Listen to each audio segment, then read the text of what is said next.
Meeting of June 2nd, 2016. At this time, I would like to invite you to join us in a silent moment of prayer, followed immediately by the oath of allegiance to the flag of our country.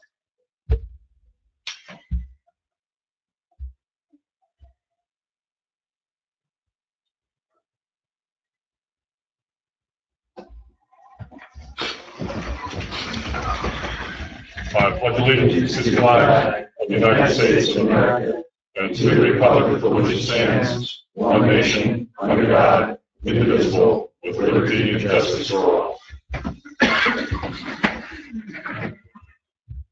At this time, I'm required to state that adequate notice of this meeting has been provided indicating the time and place of the meeting in accordance with Chapter 231 of the Public Laws of 1975 by advertising a notice in the Star Gazette and the Express Times and by posting a copy on the bulletin board in the municipal building.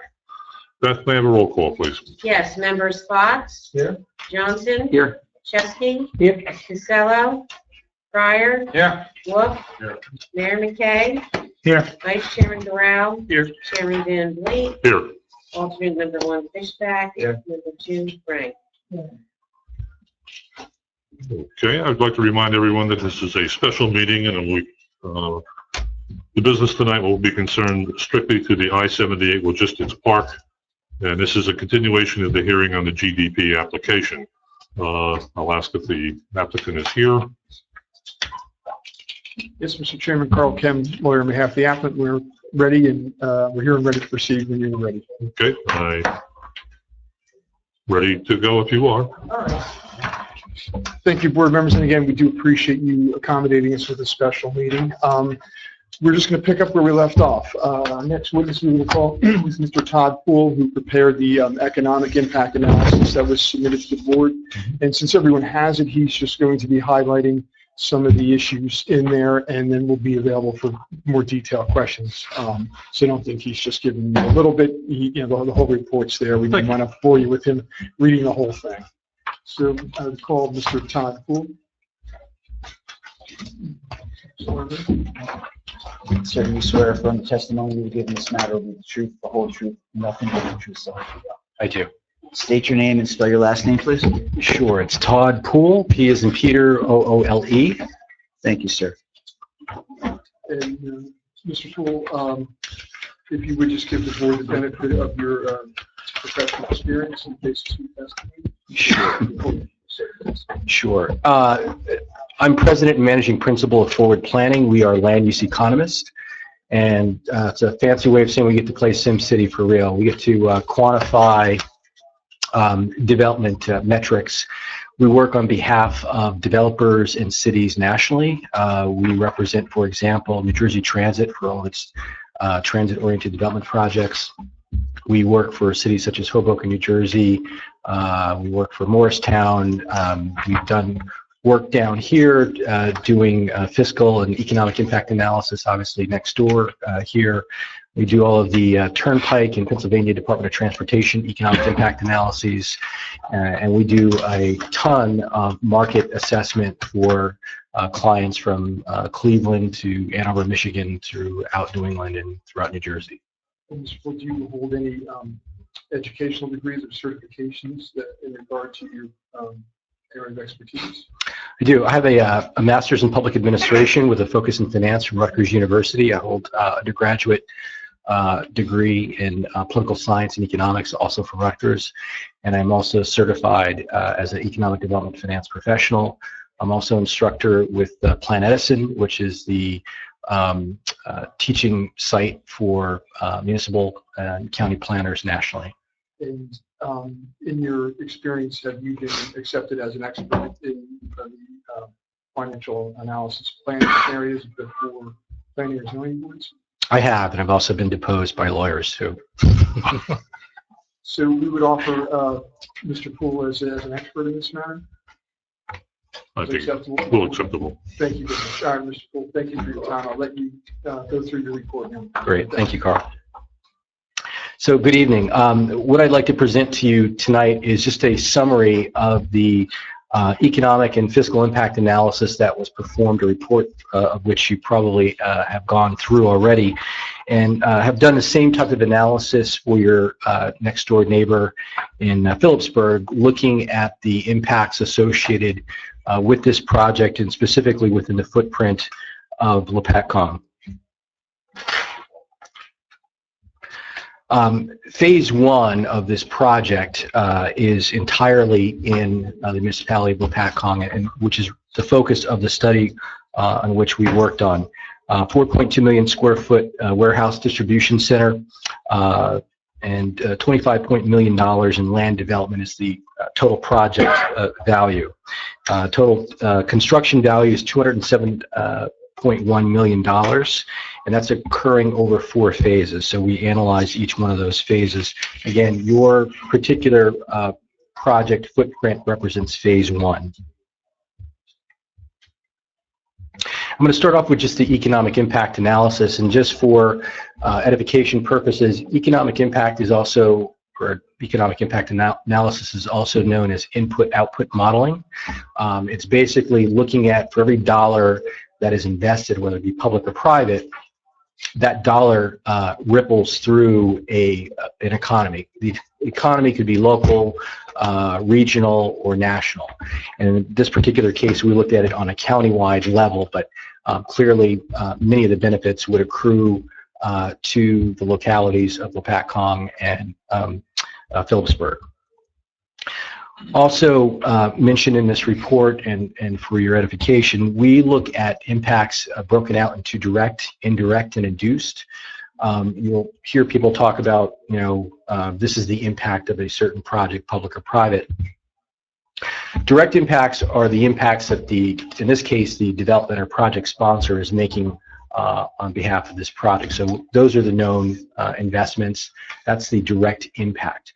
The indirect impact are all of the purchases made on goods and services to actually get that project built, and that includes labor costs. So all of the construction workers, all the materials that would be purchased, the services and suppliers that are involved in the actual construction of the site represent the indirect cost or the indirect impact of this project. Some of the suppliers and certainly some of the people that will be working on this project may come from Lopatcong. Certainly some of them will come from Phillipsburg in the local region. Beyond that, we identify what it referred to as induced impacts.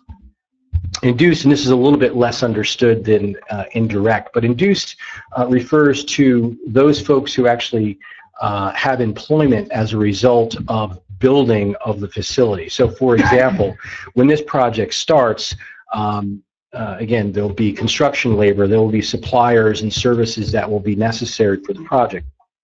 As a result of the scale of this project, it is likely that new employees will have to be hired, or new number of hours will be created for existing employees to ultimately fulfill the obligations of making this project possible. When those hours are generated and individuals are paid, they have a tendency to go and spend that money in the local region.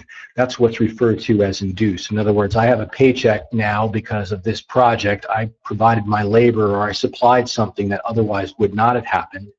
And when I go and cash this check, I'm going to hit the grocery store, I'm going to go to the pharmacy, I'm going to go to the restaurant down the street.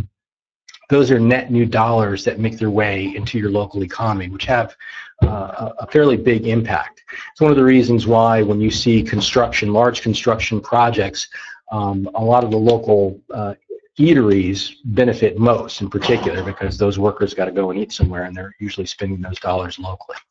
So those are the induced impacts. Direct, indirect, induced.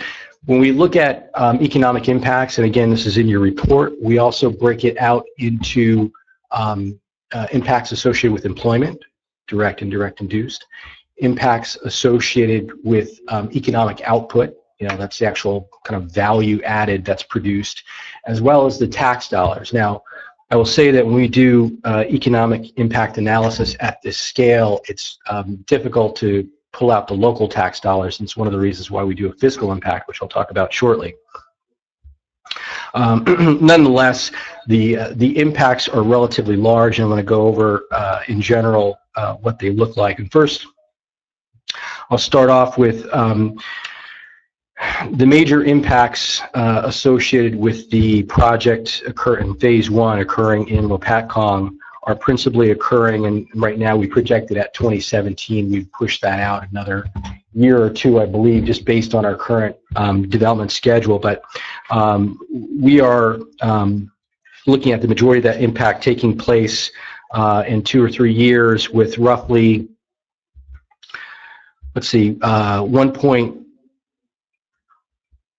gotta put my glasses on, I'm sorry.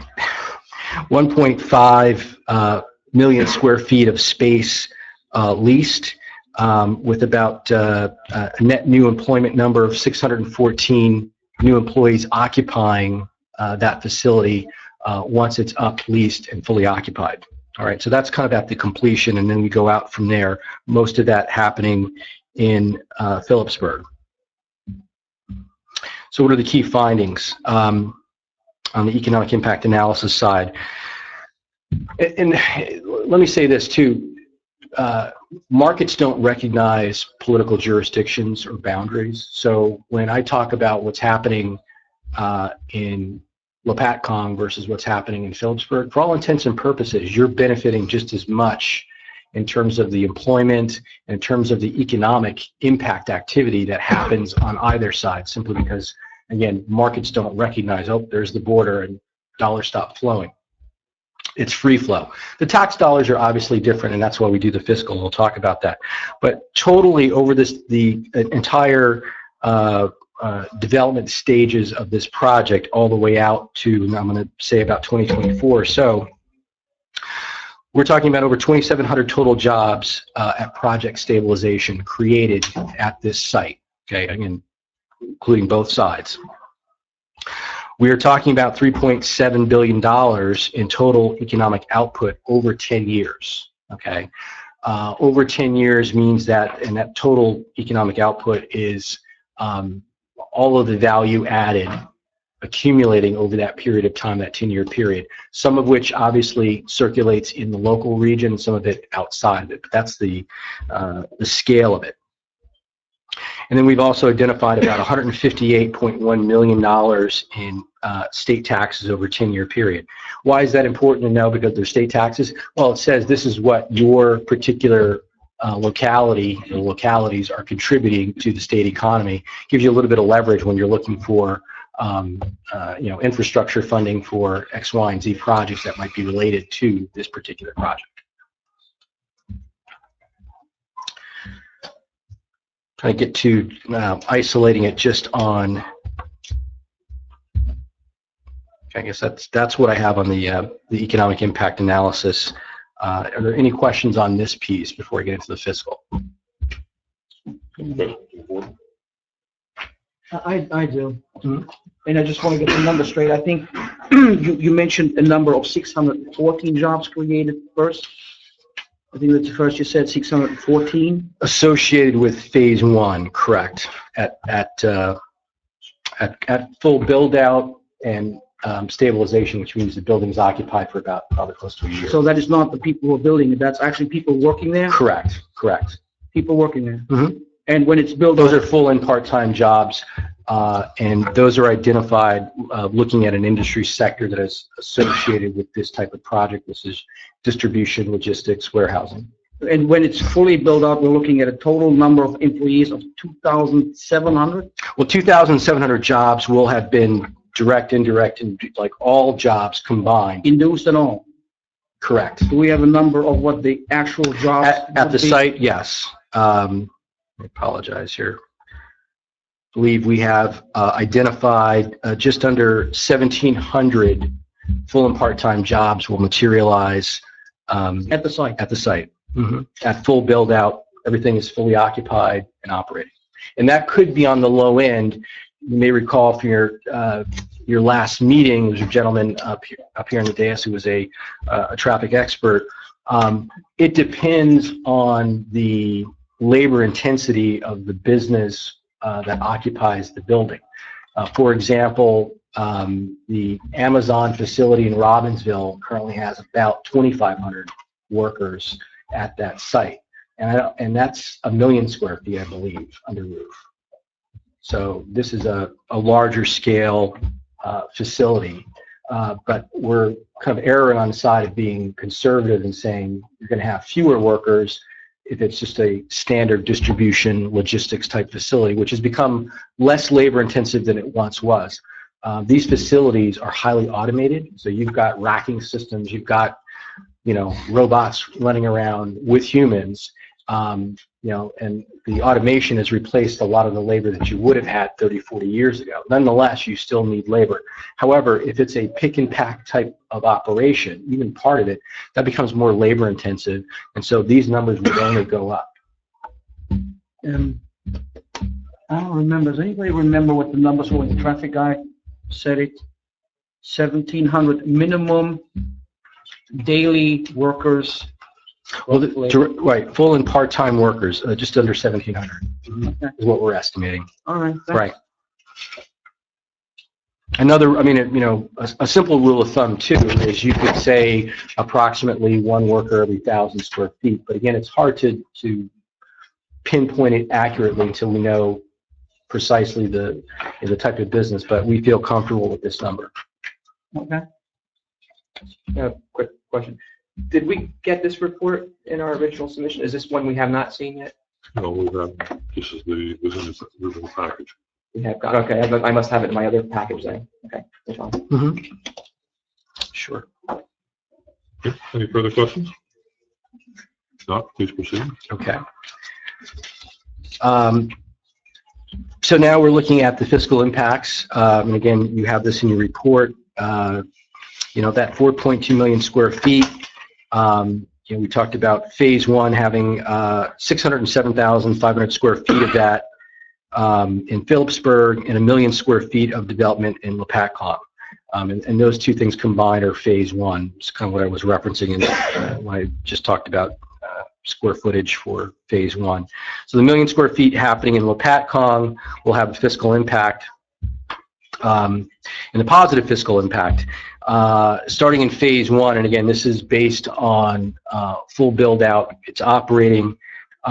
We are showing annual new spending of approximately $58,000 within the municipality, but annual pilot revenues based on a similar pilot analysis that we performed for Phillipsburg, generating a little over $400,000 in that first phase per annum, with a net fiscal impact per annum of about $345,000. And the reason that we can identify this, and we do the fiscal impact analysis, we take into consideration service costs such as, you know, how many police officers would be required.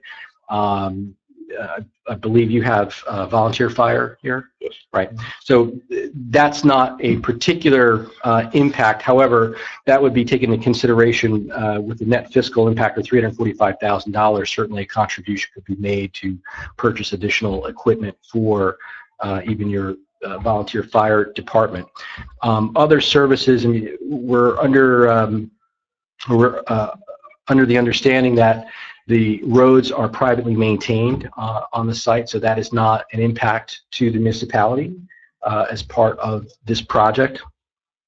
Sanitation is also contained or serviced by the developer, by the project itself. Yes, sir. No, I'm sorry. Oh, I thought you did. I didn't hear that properly. What was with the contributions made? The roadways will be maintained by the developer. Okay. Interior to the You're site. talking about the fire department, and then you said certain contributions were? Oh, the net fiscal impact, usually in a situation like this, because you have a volunteer fire department, you know, the fact that there is a healthy net fiscal impact gives you the ability to make contributions to your volunteer fire department if they had to buy additional equipment or expand the facility associated with this project. That this is a distribution warehousing facility, it's unlikely that they're going to have any kind of undue impact on your fire services.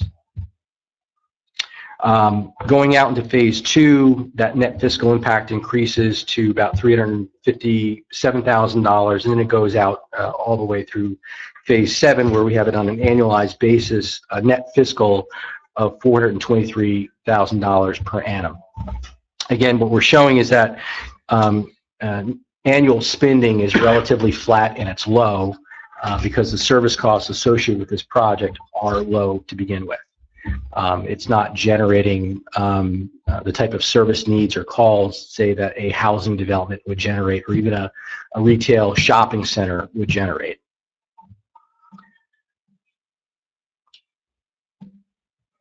That's a quick and dirty of the fiscal. Okay, any further questions? I have one if you, well, I'm sorry, go ahead. You sure? Yeah, absolutely. The numbers you just quoted, I missed it. Was that Lopatcong? Is this on? Just, can you guys hear me? Yes. Okay. Come on. You can. The numbers you were just talking about, that was Lopatcong, or that was total project? No, that was strictly for Lopatcong. That was Lopatcong. Mhm. Do you know what impact that has on the average household as far as a tax reduction? Just so we could kind of get a feeling for what that represents. I didn't analyze it that way, and one of the reasons I didn't analyze it that way is because that's really a municipal decision as to whether or not they would look at that as tax relief or something off the millage rate. So we didn't analyze it that way. Did you do an analysis on the pilot program versus the actual taxing of the property? Well, we did it. We first looked at it from a straight fiscal standpoint, and then we looked at it from a pilot standpoint. And that's what you have in front of, or in your report, is strictly the pilot piece, right? So the fiscal is not in your report. Okay. So there was no analysis of what the benefit to the town would be? Well, here's what I can tell you, is that under a pilot arrangement, the municipality gets more in the way of tax revenues than it otherwise would under a conventional form of taxation. So the easy way to think of it is that, in the conventional taxation, obviously you're sharing a portion of that with both your school district and the county. Given that this is a project that is not generating any school-aged children, there's a de minimis impact to the school district, if any. The municipality under a pilot arrangement probably gets, an extra 20 to 30% more than it otherwise would under conventional taxation. You, however, and New Jersey statute does not prohibit this, are freely permitted as a municipality to share those additional revenues with your school district and or with the county.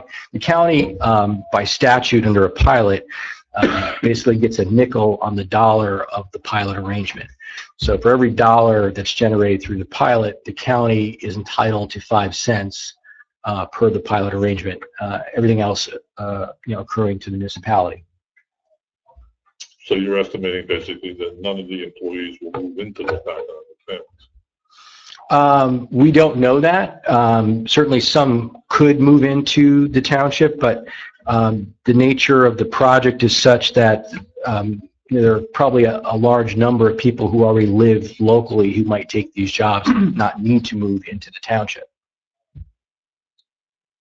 And I'll say this as well, is we do, like I said, a number of fiscal impact analyses. There are a number of municipalities throughout the state of New Jersey that are actually losing school-aged children census, or their enrollments are down in many municipalities.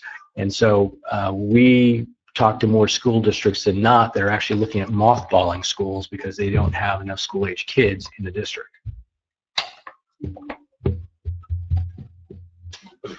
Yeah, just one. The figures you quoted for the pilot, I think it was 417 and build out or something like that. Yeah. That range, was that net of the county share, or?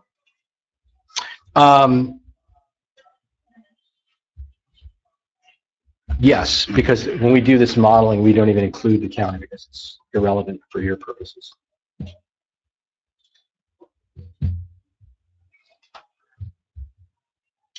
Peter? Yes, and excuse me for all these. No question. While you brought up all these nice numbers, I played SimCity myself in my day. So, are there any negative impact fiscally on existing things? I know our mall is all but dead, but I would think just by sitting here, Mhm. if people are not able to get in and out as easily as they are now, that would have a negative impact on other local businesses. So while you talked about all these positive things, what about, is there any negative impact on existing business? None that we, I would say this is, the traffic engineer would be the person to ask that question of, how does traffic deter one from going to the local retailer? We've made no allowance for that, but I would still think that it would have a marginal impact, if any, on the municipality. So it's not disturbing the existing Well, ecosystem we have here? I'll make this counter argument that the likelihood is that the mall will actually see a bump in sales simply because you now have, 1,800 or 1,700 new workers who were previously not there in the area, who have dollars, discretionary dollars to spend. So if anything, on net, I would think they're going to see a bump in sales. Okay. Would you know if a project like that has any impact on the values of the people's homes here? This distribution center? Yes. And I don't know if those questions are appropriate at all. Here's what I do know, and I should also state that in prior life, and I've worked in this field for about 25 years, half of it in the public sector, and at one time I oversaw the largest industrial park in the Northeast. That's in Lakewood, over 10 million square feet under roof. I was the executive director of the Development Corporation, which I actually established, and I ran the urban enterprise zone, and I brought in several large manufacturers. So I'm very familiar with distribution and warehousing, and I'll say that housing and distribution don't mix, right? But to the extent that you've got a house, adjacent or, immediately next door, that's not a good thing for the house in terms of value. Houses that are outside of 500 to 1,000 feet, they're probably fine. And if they've been there for this period of time and this particular activity is going in, given that, it was what Ingersoll ran prior, it's unlikely that their value would go down. If anything, their value would likely increase simply because it's a newer facility. Okay. It's a lot of unlikelies and probables there, and Better? As I recall, the pilot revenues are only paid upon attaining a 95% occupancy. Was that correct? Is that how this was? There's been no pilot negotiated with the town I yet. think that was in the material that was provided. Yeah, I'm not sure Mr. Poole has in his report. There may be an assumption as to when it kicks in just for tracking income.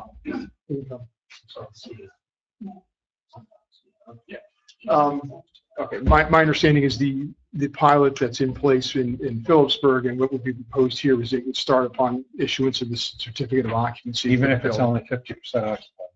That's a statutory. Yeah, the statute does require when it has to start. So whenever there's a CO for a building, it starts. What's that? Full payment of the The pilot? pilot payment In starts. full. I don't know the exact detail. Again, there's not been one negotiated with this town. It may be different than is negotiated in Phillipsburg. Well, in Phillipsburg. I don't have it with me. I wasn't prepared to talk about the details of the pilot agreement. We're just estimating the income and tax coming from the property. Of course, our concern is that these projections are, I'm sure they're very well done, and your model is wonderful. But if payments are not necessary, cannot necessarily have to come to the township until certain occupancy levels are attained.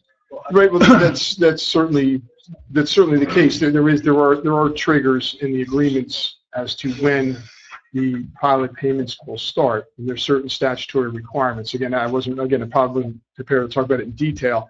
And whenever those triggers are is when they are. But the other thing to keep in mind is presently this is farmland. They're paying $1,293 a year in taxes. So that will remain until such time as the pilot kicks in. So it's not as if we go to zero, you guys don't see any tax income from this property or pilot income from the property. That $1,293 will remain until such time the pilot kicks in. How about the rollback? The rollback will, under the New Jersey real estate tax law, will kick in when the tax assessor determines that there's been an event at the property that would negate the farmland assessment exemption, and then it would roll back, and then there's it's a 2 or 3 year rollback. Yeah, I can't remember off the top of my head. So that will kick in at whatever value the tax assessor places on the property at that time. Now, the pilot program does not negate the rollback? No, well, the pilot, you have a point there, Mayor. When the pilot kicks in, it will override whatever taxes are there. So the legal terms are the property becomes exempt from normal taxation, and the pilot program kicks in. You get a payment in lieu of taxes. That's what pilot stands for. And that's strictly on the improvement. The land is never under a pilot. The land is always under conventional taxation. Yes, okay, I understand. And one of our concerns would be that we assure that we get paid the rollback, and that by going with the pilot type program, we don't negate our receipt of that. All right, I think we're getting a little past Yeah, I the think we're- planning board's. We are, but I mean, it is an obvious question. We always like to address issues that are not strictly within the foursquare of a planning board application. So it depends. And again, I didn't come prepared to speak about this. I apologize, Mayor. It depends when the activity occurs. There's certain activities. Clearly, if you stop the farming and you put up a building, that's the easy one. There's other things short of that the tax assessor can deem to have negated the farmland assessment, and then he can say, okay, as of this date, certain activity in the tax assessor's his area of discretion, that's the date in which we deem this property no longer to be used for farmland assessment for the purposes of the exemption of the tax law. And then now we are imposing normal taxation, not the farmland exemption taxation, and the rollback gets put into effect. So again, without having the statute in front of me, giving you that exact where the pin knocks over, it's going to be a timing issue. So I can't give you a complete answer, Mayor. I do apologize for that, but something that will be explored when we approach you to discuss the pilot payment and things of that nature. And you can certainly touch base with your tax assessor, and he'll guide you on some of the other issues as well. He's the person who makes that decision for the municipality. Thank you. You're welcome. Apologize, I couldn't give you better answers. Any further questions? Yeah, I'm hearing a lot of different things, and it's really hard to get get a good grasp on it, because you can spin it a lot of different ways. So the one thing I just noticed in the last 5 minutes of conversation before we started off topic, we were talking about how many people are going to be occupying this building, and you made a comment where we expect that more houses probably won't be occupied because most people will be coming from this area. A minute later, you said, well, maybe the Phillipsburg Mall will pick up because there's people here that weren't here before. The two statements conflict each other. No, not necessarily. If I'm commuting, I live in Hopewell, New Jersey. If I have a job here, I commute here. I'm spending a lot of discretionary income in the area, and then I'm going home at night, but I don't live here. That doesn't conflict at all. When I say that on net, that are net new to the area, they're net new to being in this area because they're now working here.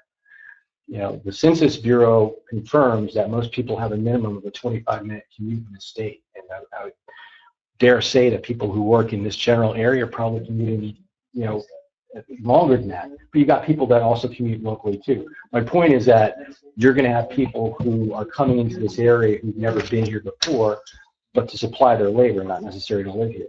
So they're bringing in dollars, right? But they're not necessarily purchasing a house or renting a house. Some will. I mean, I can't say none will, but it's unlikely that of these 1,700 workers, you're going to see some giant influx of people, moving locally, simply because of the nature of the jobs. Most people, this is probably the type of jobs that will be created will attract people from as far away as 25, 30 miles.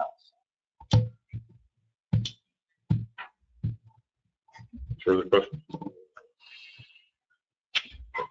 Great, thank you. Just want to clarify one issue with you. One of the board members was asking you questions regarding impact upon local businesses.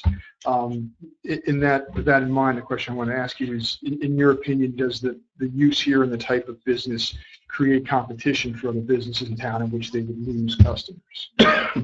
In terms of what's... Yeah, the use that will be out there versus what's in town. No, if anything, we would say that the advent of this coming into Lopatcong / Phillipsburg is going to create a demand for more supply services relatively local. Now, and if you look at the impact analysis that we performed, we also break down the particular industries that receive those dollars. I mean, when a dollar ripples through an economy, the example we like to use is if we're a paint company, we manufacture paint, and we get this huge order, $2 million to paint the White House, whatever. We now have to produce, that much paint to get it there. Well, we don't have everything under one roof. We've got to buy metal for the cans, and labels, and a whole bunch of other supplies. We're now looking to where are our suppliers? Where's that network?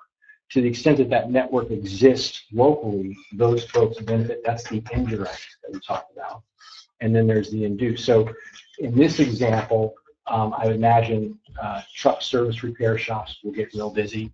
I imagine there may be some uniform companies that will get real busy. If they're corrugated boxes, those folks will get real busy. Whatever other services that will be in demand because this facility will be here, including cleaning companies, by the way, or industrial cleaning companies will also be excited. All those folks who are relatively local and can be competitive on price will have that opportunity. So I think that's what's likely to happen.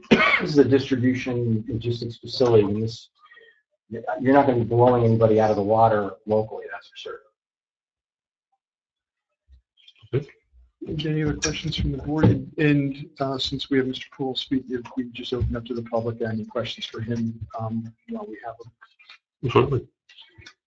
Any of the public have any questions for Mr. Poole? And just Seeing none. Thank you. And just to clarify, the report that we've been referring to is a report that we submitted dated September 22, 2015. Correct. And I know some board members may not have brought it with time. If you need an extra copies or you want us to provide it in PDF format, we can provide it to Beth to circulate. Thank you. Thank you. Thank you.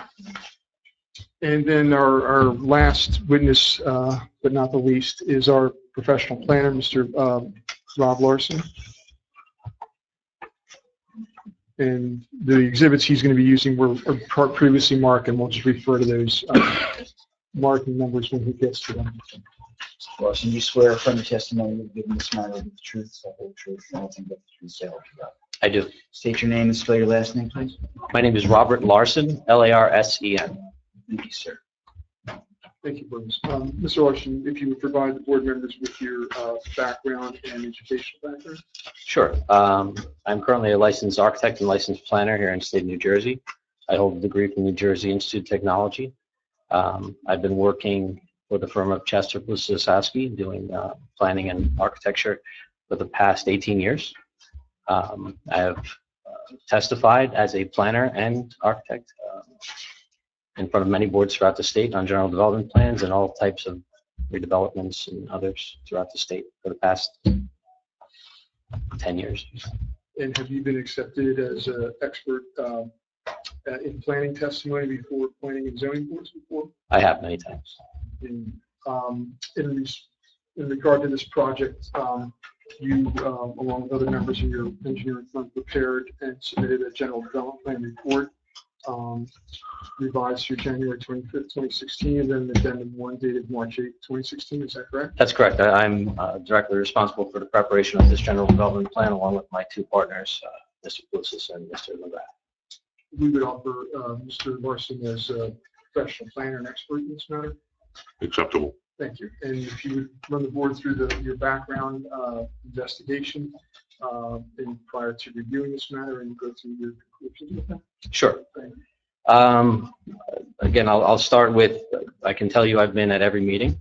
So not only did I prepare this general development plan, I've had the benefit of listening to all of the testimony for the entirety of this application, learning a lot and also listening to a lot of testimony from the various of the professionals, the traffic engineer, my partner, the civil engineer, the economist who just went, as well as Mr. Brown, I believe, the environmental engineer.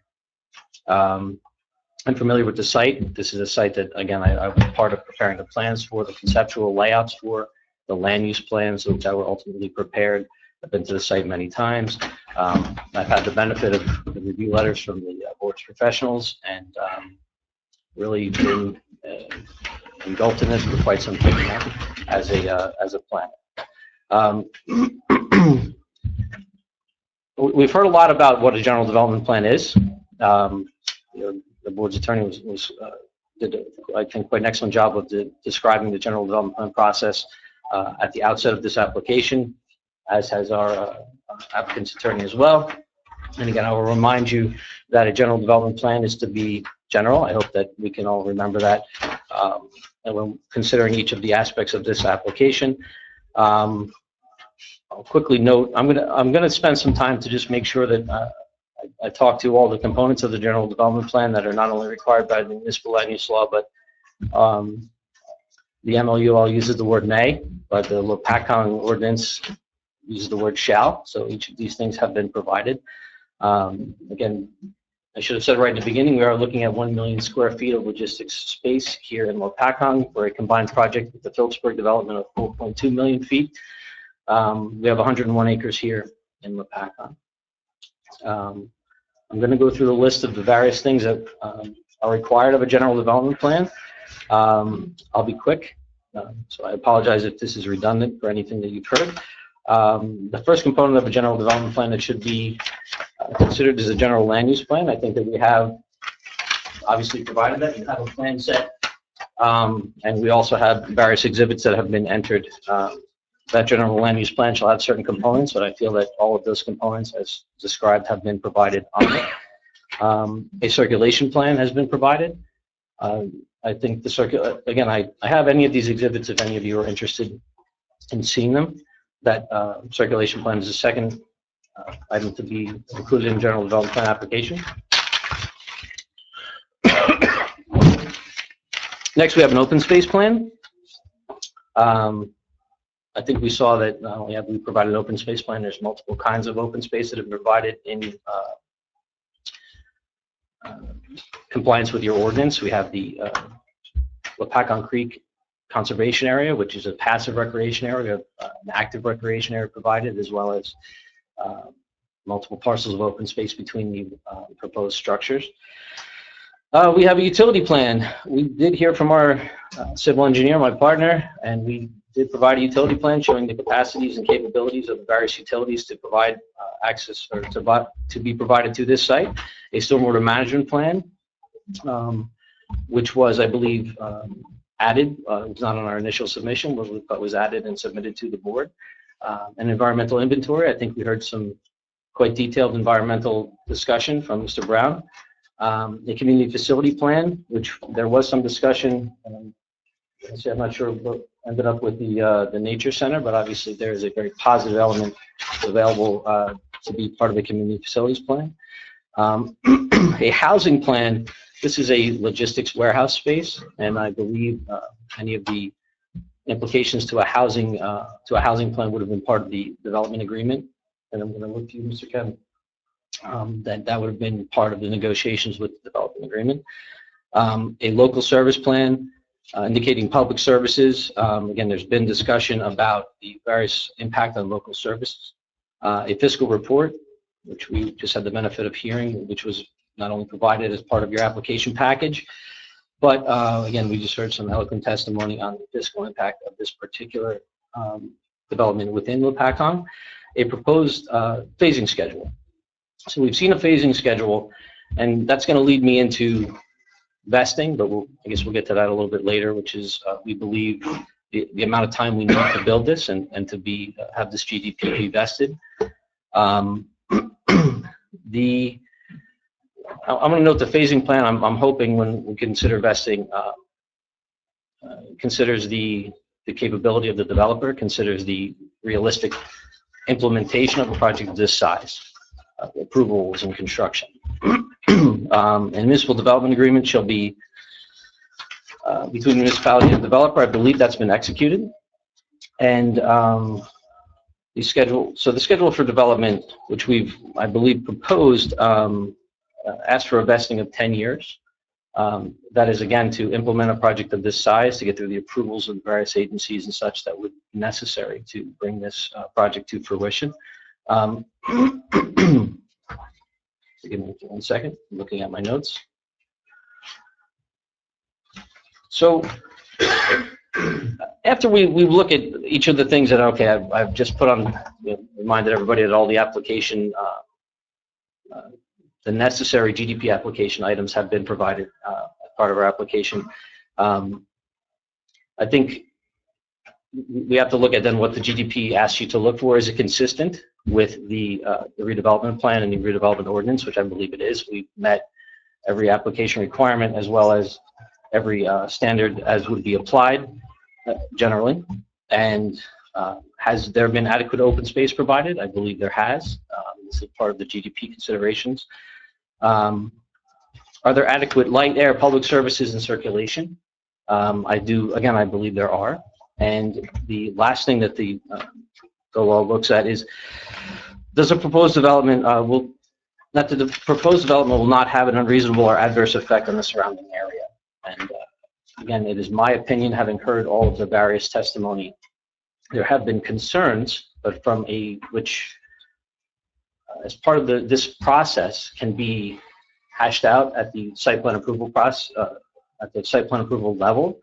But in terms of probable feasibility, I believe this project has proven that it will, that it can exist, but also will not have an unreasonable or adverse effect on the surrounding area. There's one last thing that I wanted to put out, just because as I was preparing, I was reading back on the this redevelopment plan, right? So we're all here, I believe, implementing or discussing the implementation of the redevelopment plan for this particular site. And in my research, I like to read everything over and over again. I got to the relationship to local objectives within the redevelopment plan for amended and restated redevelopment plan, lots 1 and 1.01, block 101. Forgive me while I take another sip of water. And in the third paragraph on page 4, I found this. I'm not going to read every extent of it, but if you would bear with me. The proposed use of the redevelopment area provides Lopatcong Township with the opportunity to add to its economic base, increase jobs, and provide a realistic opportunity for vehicular access to the township's commercial and industrially zoned lands. Further utilization of the design criteria and standards developed for the redevelopment area will enhance the aesthetics of the work environment and quality of life for the residents of Lopatcong Township. The use of the redevelopment area for these purposes is consistent with not only the township's goal to accommodate a mix of uses, including commercial and civic facilities to meet the complex needs of its citizens and those of the surrounding municipalities. It also furthers the following desirable zoning and planning objectives.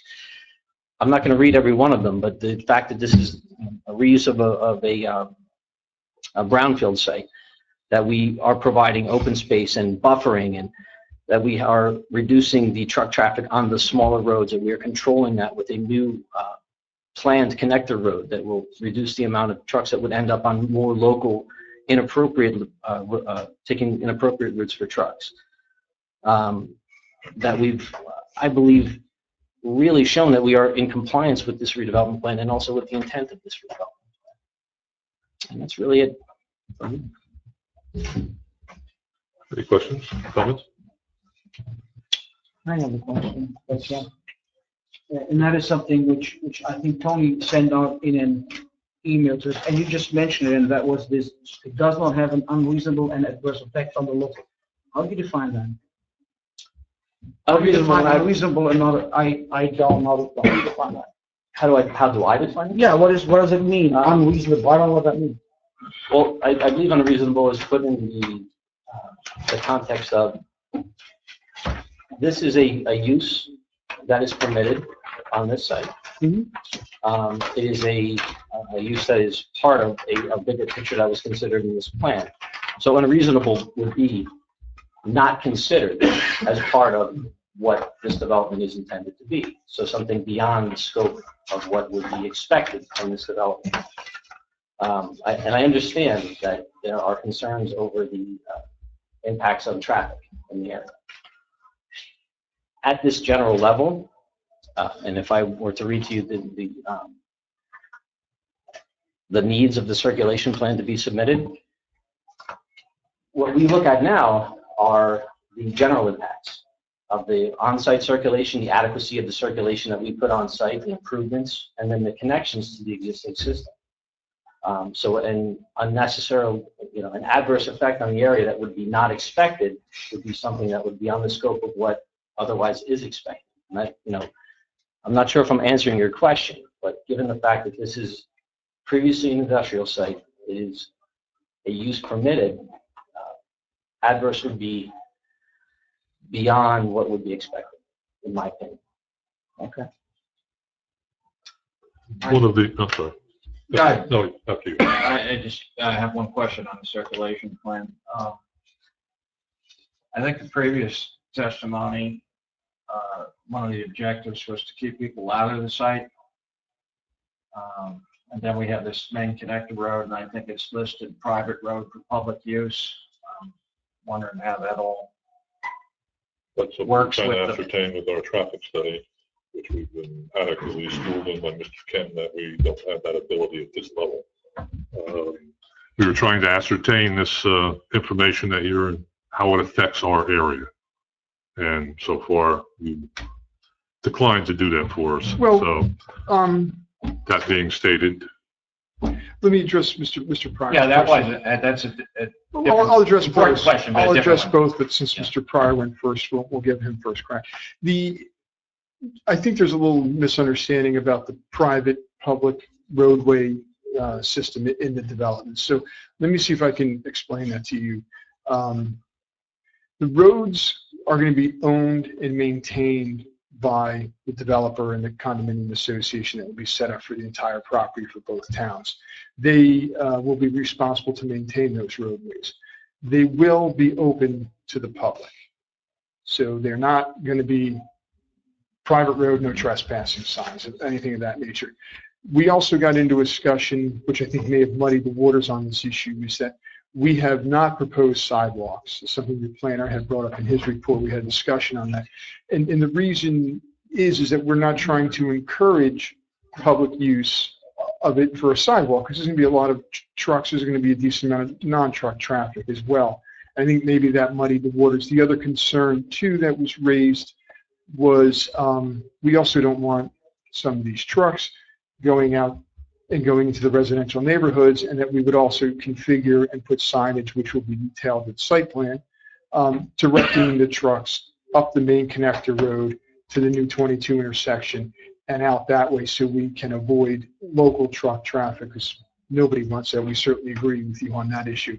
So I think some of those issues may have I guess gotten my muddied question together. was a lot of people in the Center Street area would find the connected road an attractive alternative to going up Roseberry. Yeah, and that would be available to them, and that was also, as Mr. Larson pointed out, and your planner can certainly speak to it as well, is that was one of the visions of your master plan, as well as the Phillips master plan, was when this site's developed by who, no matter what goes there. There were different thoughts in the past how it should be developed, etc.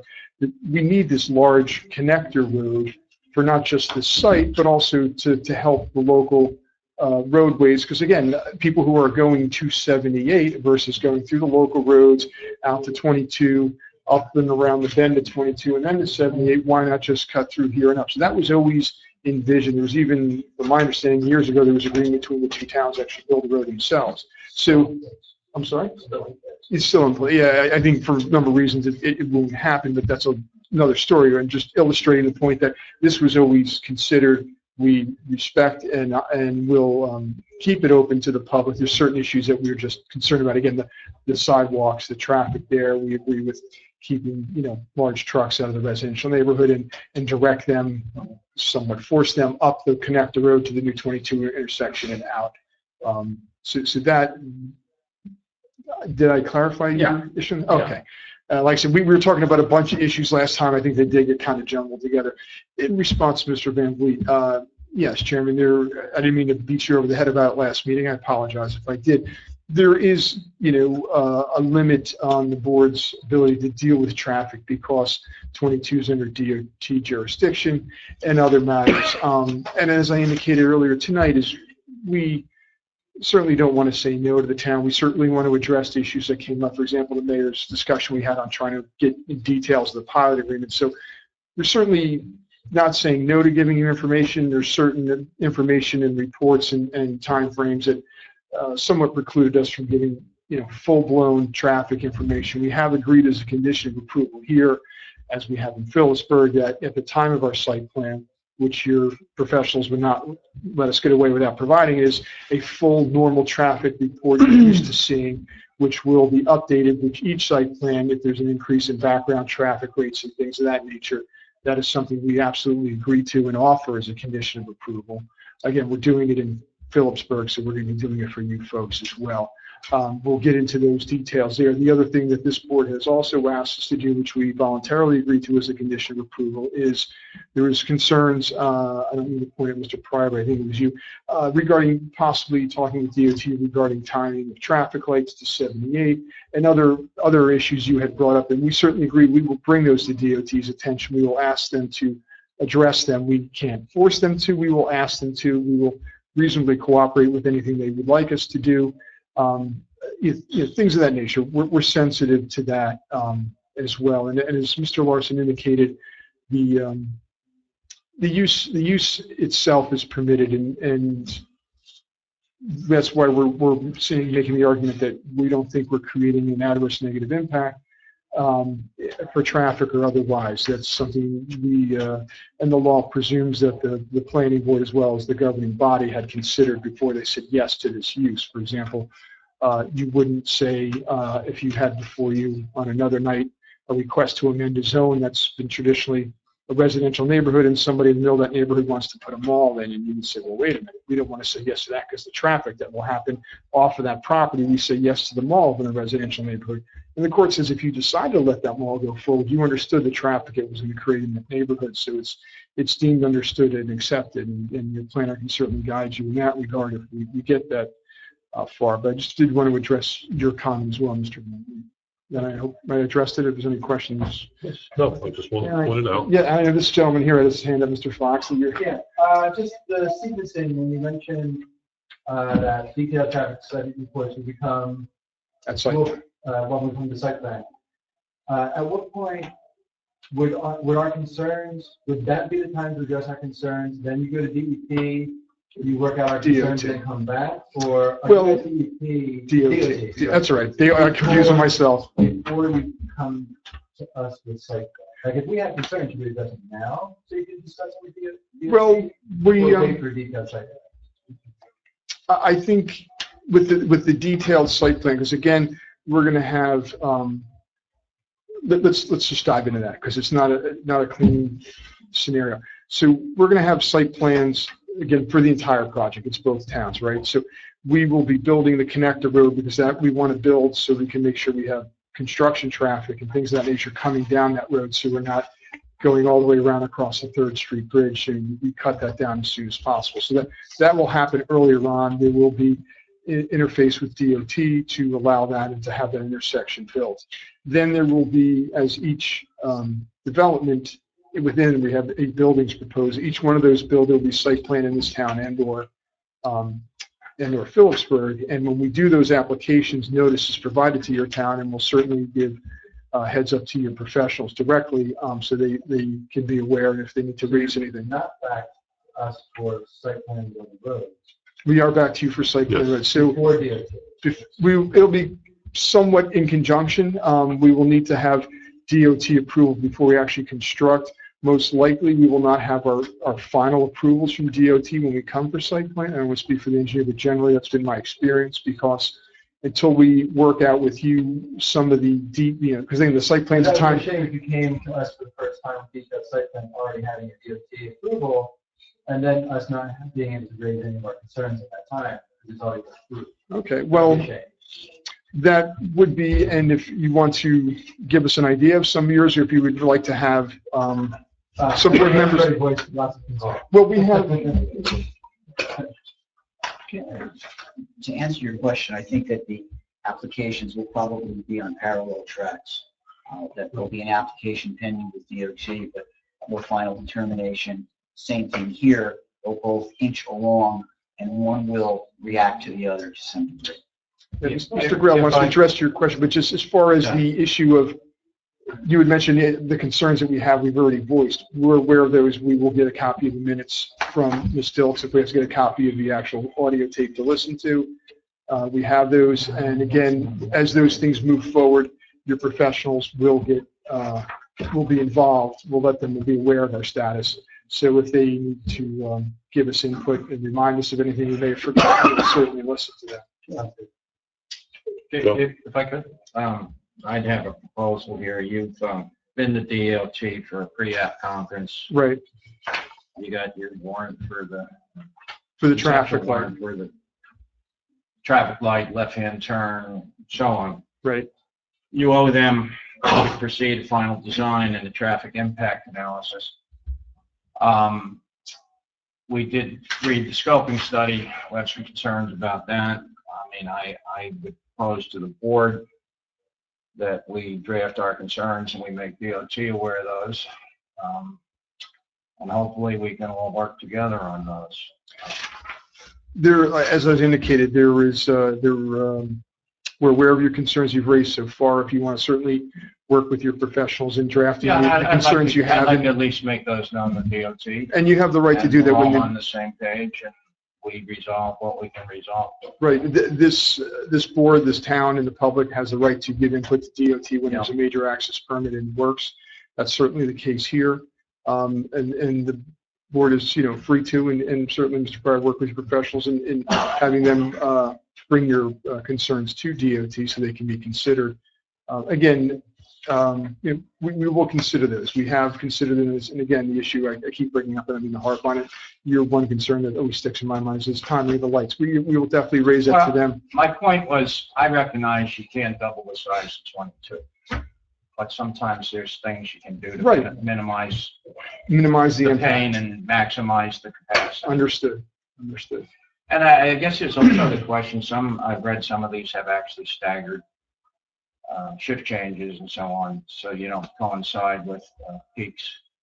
And I don't know what you can do in that regard, but you have tenants, certainly that's something that maybe can be looked at. Yeah, and again, in that regard, when we come forward with individual tenants, when we do our site plans, and again, we've talked about this, and not to beat a dead horse, by law, if you give us an approval, general development plan, we must come back for site plan approval before we can construct. And then we're in the normal process that you're used to dealing with site plan, outside use approvals. We get everything fine, the professionals bless it, then we start getting our building permits and building. So as each applicant comes in, they will have a different, similar, it's all going to be distribution, right? But they'll have different needs, different staffing, things of that nature, and certainly put a note to talk to us and talk to the applicant and the business if there is a possibility of doing staggered shifts or things of that nature to try and lessen the pain. I recognize, you're going to have to react to the needs of certain people, but at least if an effort is made, that can help. Let's have the conversation. Let's see if we can do something.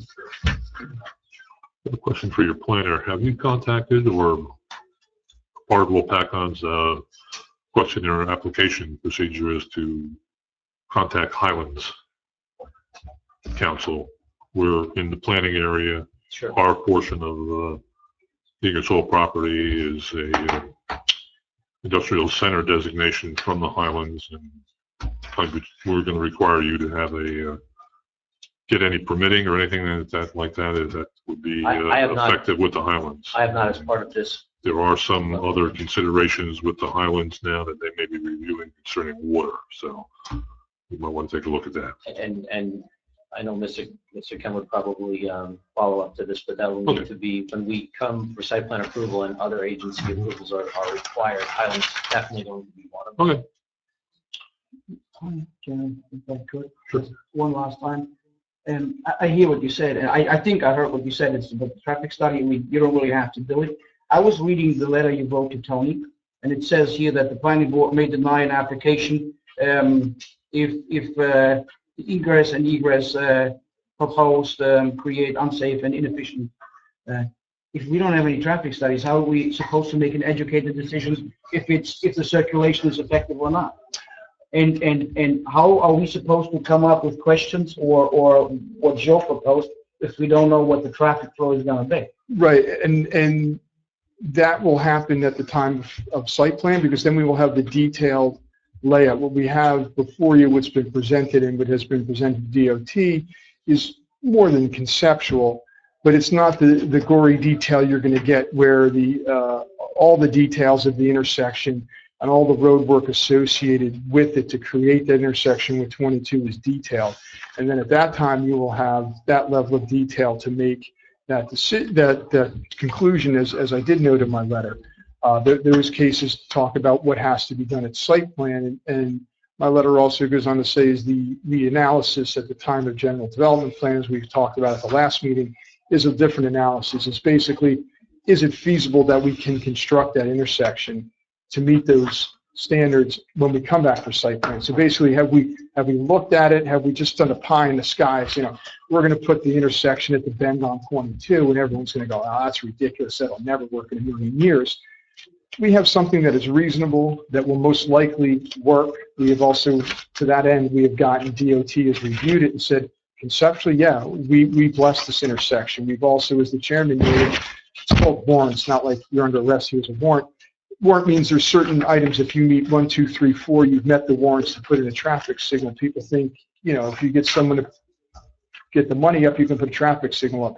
It's a painful process. We've gone through that with DOT to say that intersection, not just the construction, but putting a traffic light there has already been reviewed by DOT, and DOT says, yes, the intersection conception works, and yes, you can put a traffic light up there. So we have, in my opinion, you folks make the determination, we have taken substantial steps to showing that we can reasonably put in that intersection and reasonably at the time of site plan provide you with all the details and get it approved. Okay. Paul, are we able to keep these, is there any mechanism in place to keep trucks out of our residential development? For I don't know who plans the signage and all, I don't know who does that, but who does that? If we don't want trucks going then through, for whatever reason, through. We're allowed to enact load restrictions or weight restrictions, and we do have those restrictions on numerous roadways in the township right now in the ordinance. And we have the ability to expand upon that if need be in the future. Thanks. You're welcome. I have a follow-up. Really it's kind of the same topic. I mean, initially, we're saying, does this have an adverse effect on the surrounding area? But it sounds like we're not allowed to take the surrounding area into account at the general application level. So we're not allowed to look at how does this affect the intersection down the road because it's outside the surrounding area. It sounds like it's the very specific area that we're only allowed to look at. So the surrounding area thing, it sounds like it doesn't apply. But then if you want to answer that, I have a second question. You want me to answer that one first? Sure. Sure. And I won't forget your second question. And if Mr. Spasaro wants to weigh in because we're starting into some legal issues. And I've spoken with Mr. Spasaro on this as an exact issue. The law, as your fellow board member noted that I put in my letter, is in the area of site plans. We have a general development plan. There is no case law to guide us as to how to apply the law that exists for site plan, which is a more detailed application, versus a general development plan, and exactly how you weave those two together to come to an outcome and come to an analysis for the board to make a decision. Tony and I generally agree. We have a little disagreement on a few areas, to be honest with you. But I think my opinion is that we need to keep in mind that, again, as I mentioned before, the use that we're proposing here is a permitted use.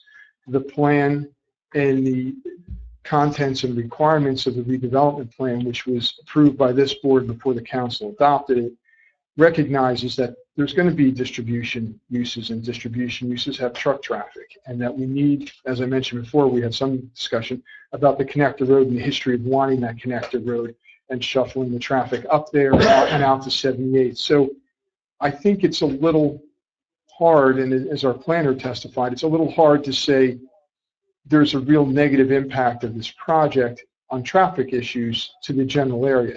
Yes, there's some impact. Yes, there's going to be some negative impact, and again, he going Mr. Pryor, there's going to be some negative impacts, down 22 to 78, things of that nature. But are the impacts so severe that they weren't considered and understood to be created when the use was approved? And have we taken steps to reasonably ameliorate that? So one of the steps we have taken is to build a roadway and to go to DOT and say, we want to put an intersection, we want to put a traffic light, we have the 2 lanes, the turning lanes.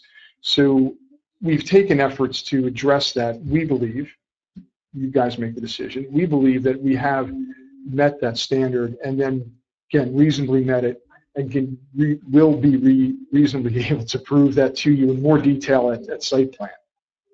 So that's my opinion, and if you want to hear from your own attorney, you have your own attorney, but I think that's a reasonable and objective way to look at it, again, without having a case saying, here's how you deal with traffic in the GDP, because that is an unknown territory. Okay, I want to follow up with the traffic question. Sure, you said you had a second one. Yes, and this is, I mean, a comment is I know we didn't analyze the other intersections. We didn't have to. I felt that we should have, but I understand we don't have to. It just would have been a due diligence thing. The problem is I've got this scoping study here. It's one of your submittals. Right. I'm looking at this, and right on page 2, we're talking about the existing traffic counts. You're multiple times, actually tonight and in April, you talked about how there is less traffic in your proposal than what's the current usage. The problem is on page 2, we have a chart with a lot of numbers on it that you're saying is the existing usage. It's not. There were no traffic studies done to acquire the existing traffic being generated by this facility currently. This chart, even if the chart was accurate, it's not accurate for 2016. When this facility was built, it was based on a chart from 40 to 50 years ago. The numbers were completely different. So I'm proposing, I want the planning board to know that this study, because the existing traffic counts that are published on page 2 do not accurately reflect the existing traffic counts, the whole study is invalid. It's not an actual scoping study because we can't compare to the existing because we don't have the existing. And I'm not saying that you haven't done a great job and this could work. I'm just saying I have a piece of paper here, I have a report here. That's not true. And this is not the existing counts. You can't compare your proposed to numbers that aren't real. Yeah, I believe, without having it in front of me, and I'm not a traffic engineer, I believe that the counts are based upon what we can claim from the historical use of the property at its peak. And that was an issue. We had Mr. Sturban's colleague, who's a traffic expert here at the last meeting. We went into detail on these issues, and he concurred with the analysis by our traffic engineer that you go and you look at the historic use of the property, what its peak was then, and that you have the right to consider that as a traffic existing, not exactly what's there today under the DOT regulations. So it sounds a little like you're speaking out of both sides of your mouth, but that's what the regulations provide. They say, you have it's a grandfather, right? You're familiar with the expression grand. So the grandfather use is your prime use in the past, and that's what those numbers are addressing, not actually what's out there today, this moment. As we know, it's a farm. Those would be really good to know because we've repeatedly heard that we are actually decreasing traffic from what's there now. But what's there now, we don't know what's there now. It's certainly not the numbers that's in this report. Yeah, what's there now, I think, may be a bad shorthand term to use. Again, it is what I was saying. It's the maximum use in the past that we have the ability to claim when analyzing our traffic impact of the entire project built out in the future. I'm starting to test. No, I understand. Honestly, I'd love to see what the counts are now, so that when you tell me what's going to be there, I can actually see a real difference. This doesn't have any meaning to me because it's not real numbers. Eric, with your permission, can I build on something you're saying here? I agree with that, and that's one of our concerns with DOT. The Ingersoll brand you're talking about hasn't been there in 50 years. Even the buildings that you're applying the IT tables to, they're functionally obsolete. It's not a realistic portrayal of peak use, existing use. I've read the access code, I've read the administrative code. I don't think it defines it very well. I think there's latitude in there for how it's interpreted, and that's going to be one of the concerns that, I would propose sending it to DOT. And the way you're using it, you're using it to determine how many intersections you have to evaluate. And you're proposing, when I say you, the applicant, is really proposing to look at 3rd Street and Lock Street, and I think some of us here feel it should go further, and we're going to express that concern to the DOT. I understand that, and I don't want to belabor the point, but the scoping study is exactly what you mentioned. It looks at what intersections we would need to study if we went and did a further study. It's really just kind of what do we need to look at versus actually looking at it and going through the details of the traffic at peak and non-peak, what's there now, what was there historically, what's projected. Those would come later, as Mr. Pryor, that's the scoping study, just as what ones are impacted if we were to do a further study. Not to take issue with you, Mr. Pryor, but the way the prior use and the claim for the prior use as being grandfathered was reviewed by Maurice Rashad. Thank you very much. You know what? And he agreed with him. He came out of DOT. I'm reading the regs. I don't see it. That's the way they do it. I don't see it described in the regs that way. We're free to raise. Oh, no. Again, I'm not trying to dissuade you from raising your issues again. That's why people were saying a lot. They were saying it's the law. It's not the law. It's not even in the administrative code. There is a section in the administrative code that addresses dealing with properties that were in existence prior to the permit process, and I don't have it in front of me. I did go over it with our traffic expert, and I've gone over it many times. I'm not going to belabor it. I know we don't belabor it. Years is a long time. We have block stores out here that have populations double. And that's why you got to apply some. I understand your concern, and that's why I'm not trying to deflect you. But that's why I keep saying you probably want to talk with your board professionals on these issues so they can frame it to DOT for you, or work with you to frame it so it gets presented and addressed. That is, again, as indicated, it's a major access permit that is part of the process, getting input from any member of the public who wants to get input on the process. So I encourage you to follow that. Can I get Tony's opinion on that? On the whole issue? Is that possible? Yeah, Tony, everything. In a minute, okay. Thank you, Ken. Do we have If that's more your- questions? And Do you have any further? we have no further witnesses? witnesses. I don't know if anyone I'm had just more gonna- questions. Anybody from the audience, I'll open it to public participation now. If anybody has questions. Hearing none, we'll close that, and I'll ask the board professionals for their comment on this. Is there anything you want to add before we start discussing? I think I've been talking enough, and if I need to respond to something, I should have a chance to respond. Fair enough. Well, I'm willing to start on a general development plan. Looking at it from two perspectives. One is the issue of off-site traffic impact, which obviously concerns quite a few of the members of the board. And the other is the general development plan as it applies to the interior of the site. I think from the documentation that the applicant has supplied is he has supplied all the required information to review a general development plan. That is to say, he submitted a circulation plan, as his planner pointed out, his infrastructure plan, he submitted a landscape plan. In other words, in a general sense, he went through the exercise of showing us how this site might work on an interior basis. And I think also through the presentations of his various experts that he had here, I think he provided information along with a few conditions that we had talked about that I think the board has sufficient information to address the GDP, the general idea of the development of the site from the materials he submitted. I think clearly they are adequate, and I think that also in light of the way the GDP is put together, I would feel that the application is consistent with the goals and objectives of the general development plan. That is to say, they've preserved the open space corridors that were asked to be preserved. They've shown how the circulation plan is going to work. They've shown how it's going to fit. So in that sense, I think the plan is consistent with the general development plan, goals and objectives. And the material that have been submitted, I think, is sufficient enough for you to judge whether you think those things have been addressed adequately, with the caveat that he's going to be back doing detailed site plans. He's going to be going through the exercise on a case-by-case basis with much more detail as he moves through this process. As to the traffic impacts off-site, we're working with several issues here. One, obviously, this is a state highway. It's their jurisdiction in the end.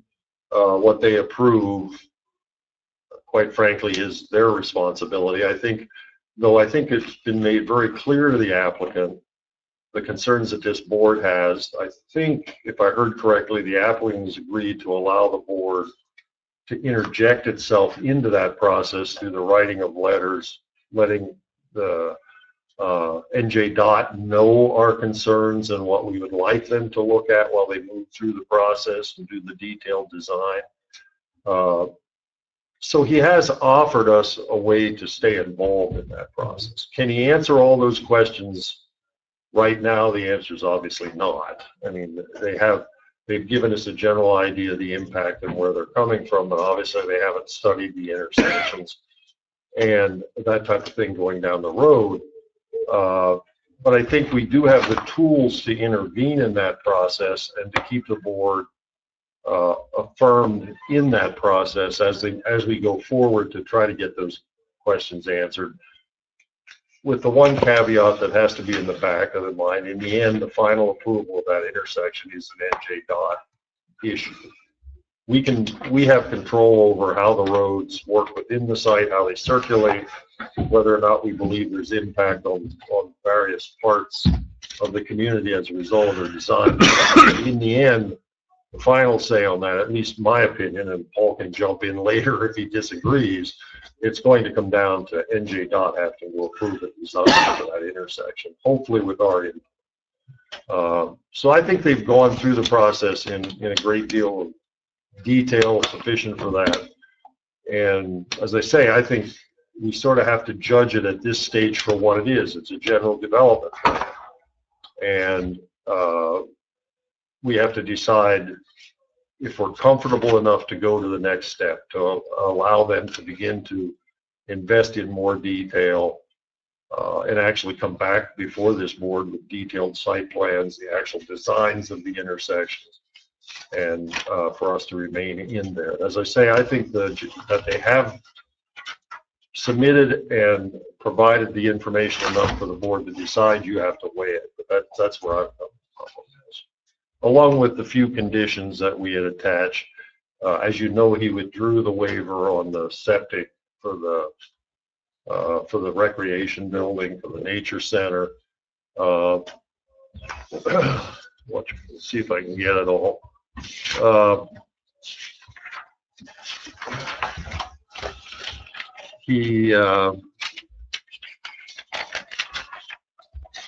on. Well, I think he also agreed that the construction, and obviously he'll say something if I got my notes wrong, but I think he also agreed that all the open space improvements, whatever they end up being at the end of site plan, would be installed by the time they're finished in Lopatcong Township. What we had proposed, I apologize for interrupting you, Mr. Riddy. That's all right. You're doing an excellent job conceptualizing it so far. And just to reference it, my March 9th, 2016 letter where we submitted more items, and I went through your reports, and it would be on the top of, bottom page 11, top of page 12 of that letter. We have recommended in response to your concern and the board's concerns regarding timing, it is proposed to be constructed at the time we construct Building 8 as limited on the plans. We also would agree to post a bond when we come for permits in the calculation that's done in the MLUL for posting bonds to cover the cost of that building should we not build it. Okay, I guess then my notes here must have been what I was thinking we might ask for. That's a decision the board would have to make then, whether you bond or whether it goes to phase 8. That would be one of the things I think that should be addressed. Actually, we're offering both. We're offering to build it at Building 8 and to post the bond. And should the developer not build it, should they welch on the deal, then the town has the bond to take and to use to build it themselves or hire a third party to build it. Just like anything else, if we didn't build a roadway, you have the municipal land use performance bond to go to perfect the performance. Okay. So we offer both of those. Build it at the time of building 8, and also post the bond. Correct, and I would guess, I would say that's what he is offering, and he has suggested it might be nice that at the end of construction in Lopat, the actual improvements be made to the open space. That, I think, is a call for the board. I think also they've clarified that this is a warehouse use totally. There were some notes put on the site plan about office and other types of uses. I think he's made it very clear in the presentation that of the type of warehousing facility that this is going to be.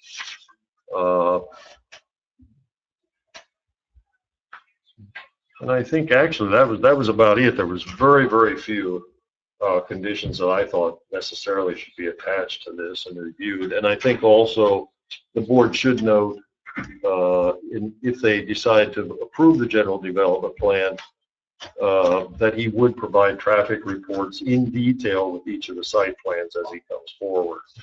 But all in all, I think, like I say, there's sufficient information here, and I think the board should focus on the general development plan in the sense of the interior of the site. Has he done what is consistent with the code? And then try to write conditions into going forward to assure that you get to look-see at the traffic studies and the information as we go forward. Cool. Yeah, thank you, Mr. Chairman. I share George's opinion that there's been sufficient data submitted to the board, so the board is in position to review and certainly make a decision on this matter. I do think that the applicant has addressed the goals and objectives for this particular site that are laid out in the redevelopment plan, and most particularly in section 2.1. I think they've provided plans or provided testimony on their plans to show how each and every one of those objectives are being met at this point. And I'm not going to go through all those. There's 7 objectives in 2.1. I think we need to be very careful with this job. The applicant has specified a very specific use, a high cube warehouse. And I think we should make sure in the resolution for this particular approval that it's restricted to that. Because as Maurice had indicated at the last meeting, the amount of trip generation varies considerably between these various warehouse products. So I think we need to restrict it to that. And, the approval is not for any other type of warehouse. In my opinion, that should be a condition. I think we need to have other conditions. And there were a few things that were agreed to back at the April meeting. There was some discussion about requiring the applicant to file a copy of their DOT application with this board, concurrent with the filing with the DOT. So I think that should be a condition. And I think this is a condition that should be applicable not just the first time, but any time, because I'll just give you an example. This project is going to take a long time. There's a lot of development on this site. And we may end up approving a high cube development, and maybe we get our high cube development in Lopatcong, but maybe 3 or 4 years from now, due to market conditions, that's not the type of warehouse they're building, and they want to do some other use, some other warehouse or some other use in here, and has a lot more traffic generation. And perhaps that's in violation of the DOT permit, and they have to go back to the DOT at that point. I think we should get that submission again at a later date, in my opinion. So I think any and all DOT submissions in connection with this redevelopment, we need to be given a copy of that submission so that we're in position to comment upon it. There were some discussions about the geometry of the 3rd Street jug handle. Making sure that was looked at as part of the DOT review process, and there was some representation at the meeting in April that they would do so. So we should definitely put that in. There were also representation that at the time of site plan, that complete traffic studies would be done for each and every site plan similar to the town of Phillipsburg.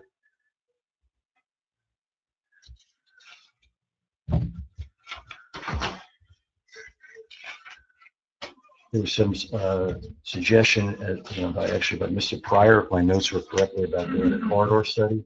I think Maurice thought that was a very good suggestion. Would be a corridor study done. So again, I guess that could theoretically be part of our comments to the DOT. Yeah, after we get that's right. packaged, so. There was some testimony by Mr. Kennel the last time that they would dedicate right turn lanes in the site from Route 22 east. I don't know if we want to say that or just leave it to the DOT process. But I think anything that we need to do to define this use or specify this use and make sure that we get submissions, copies or submissions to the DOT, I think that's going to serve the board well moving forward and keep us involved. Thank you.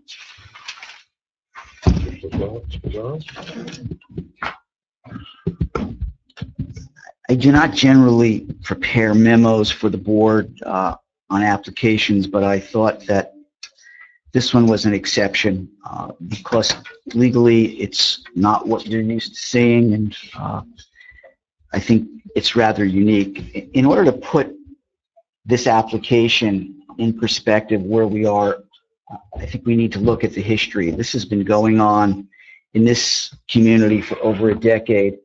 I believe it was back in 2005.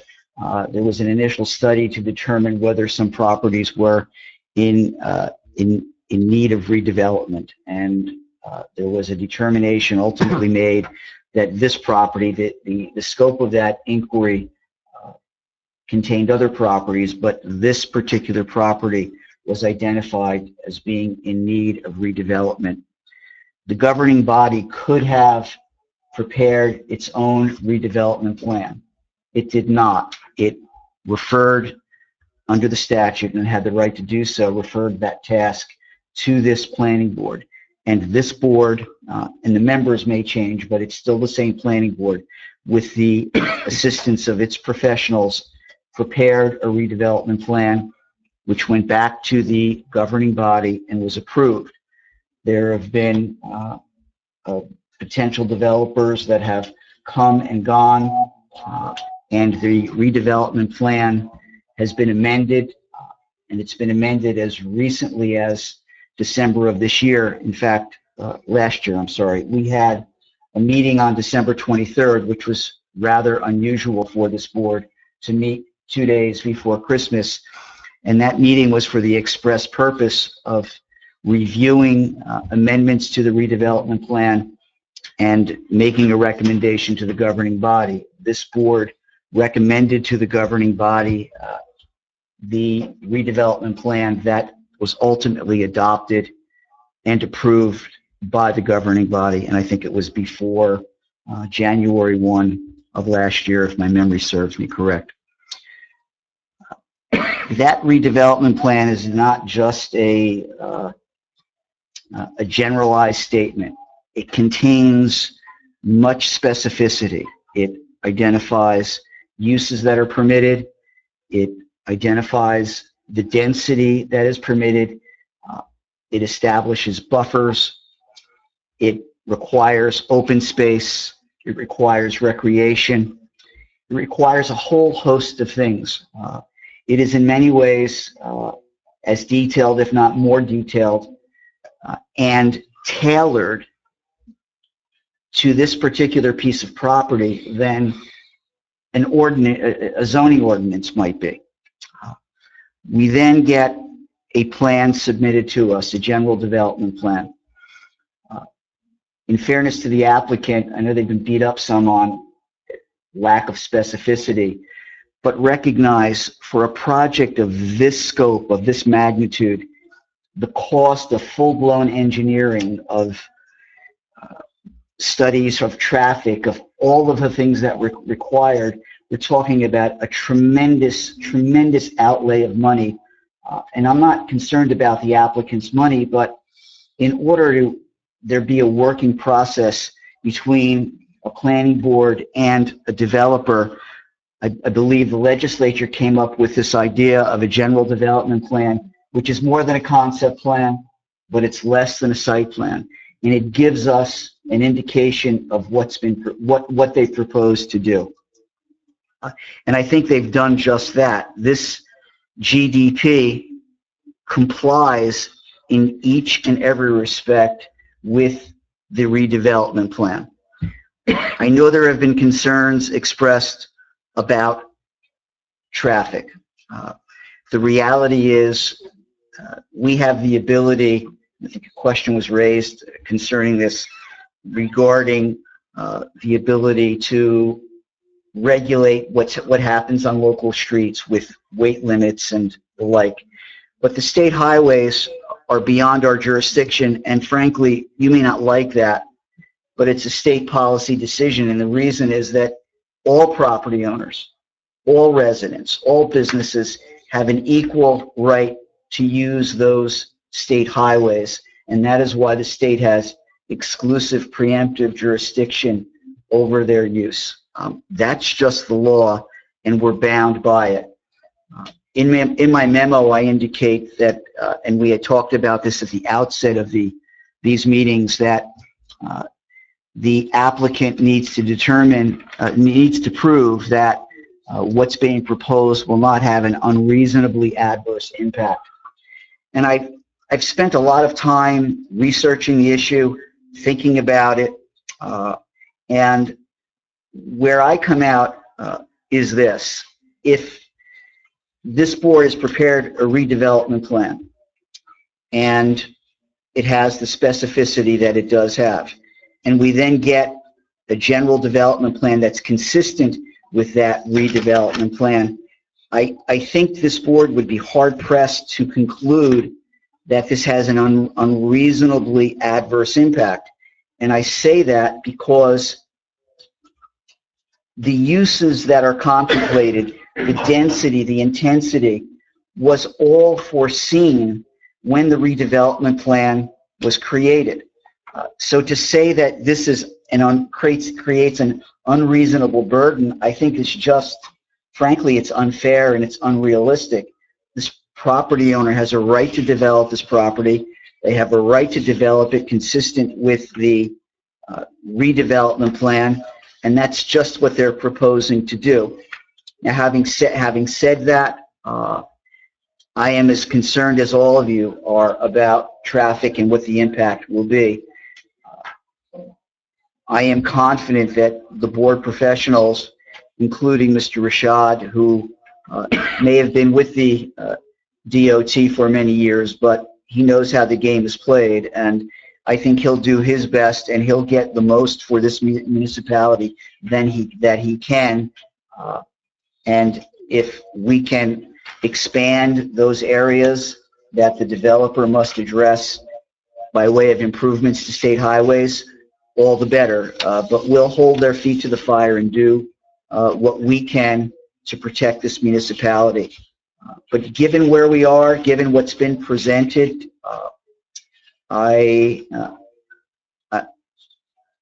for those of you who know me, I don't mince words, and for those of you who are getting to know me, I guess you're figuring that out. You know how I feel about this. It's my professional opinion as an attorney, just looking at the legal standards. I don't vote, but I'm happy to answer any questions that you have. Can I make one statement? Sure. I didn't mean to criticize Maurice. My feeling, you know, I'm fussy about these things. There's laws, there's regs, there's guidelines, there's practice, and sometimes practice becomes ingrained, and if you find it enough, you can overcome that. So I implied no criticism of Maurice. I think you respect all our professionals. I read your memo twice. I think your explanation is, to me, excellent. Helpful. So thank you. I appreciate that, Jim. No objections. I'd like to take about a 5-minute break. With the traffic study, with Eric and Pete, Joe, I think, you're saying that you based your traffic study on Ingersoll when it was in full operation. That's part of the analysis. Right. Yes. But I've lived within 8 miles of this area all my life. You people will be surprised, traffic volume on Route 22 is lighter now than what it was before the spur between Exit 4 and Lehigh Valley was complete. So if you would go back 20, 25 years ago, your traffic study would be worse than what it is today.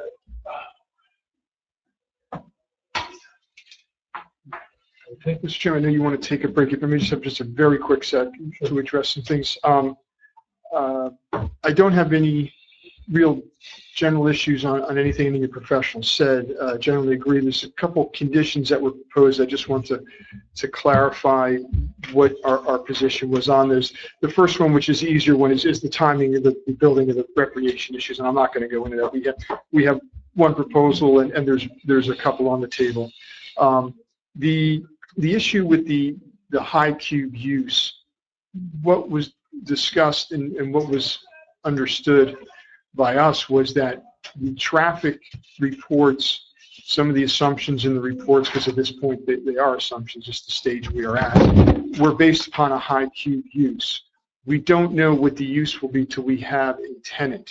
We have the ability under the redevelopment plan to use any of the permitted uses in the redevelopment plan.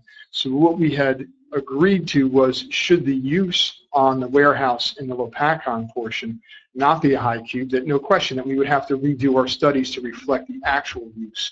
We would not and do not agree to a condition that would limit the use to only a high cube. So as a restriction on uses, the plan lets us use any use that's permitted, and we have the right to use any use that's permitted.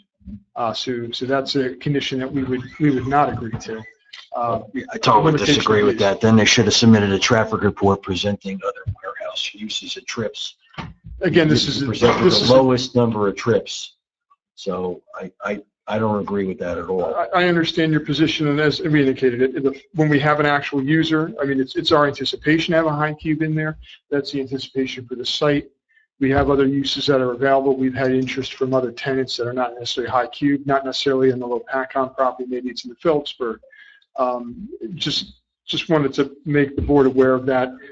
We have an issue with that condition. And the other condition that we would have an issue with is a mandated corridor study on Route 22. That is something that is within the purview of DOT and not this board. If DOT requires us to do a corridor study, then we would have to do that. It's very expensive. In addition, again, we've agreed to do all the other traffic studies and details and time of each site plan. The corridor study is a very detailed and extensive and expensive study that, unless it's absolutely mandated by DOT, would not be something we would entertain, because again, the cost issue, it would delay this project as well. So I just wanted to raise that to the board. I'm not saying you have to agree with me, just letting you know that those are the conditions we have issues with in mind. If this is not a high cube warehouse situation, you would have to come back to this board and resubmit the traffic studies. Yes, no question. Whatever the actual use is in there, we have to. I think the implication is, if you put the condition is that they have to amend the GDP to the board and redo the GDP. Would that be satisfactory, that you would have to come back and redo the GDP? That, again, that's not something we would like to have, because again, we have the right under the redevelopment plan that was created by this board, adopted by the town, to put any of those uses in this project, and we have the right to do that. I don't believe the board has the ability to limit permitted uses. If we were asking for use that wasn't permitted, you have every right to put conditions on that.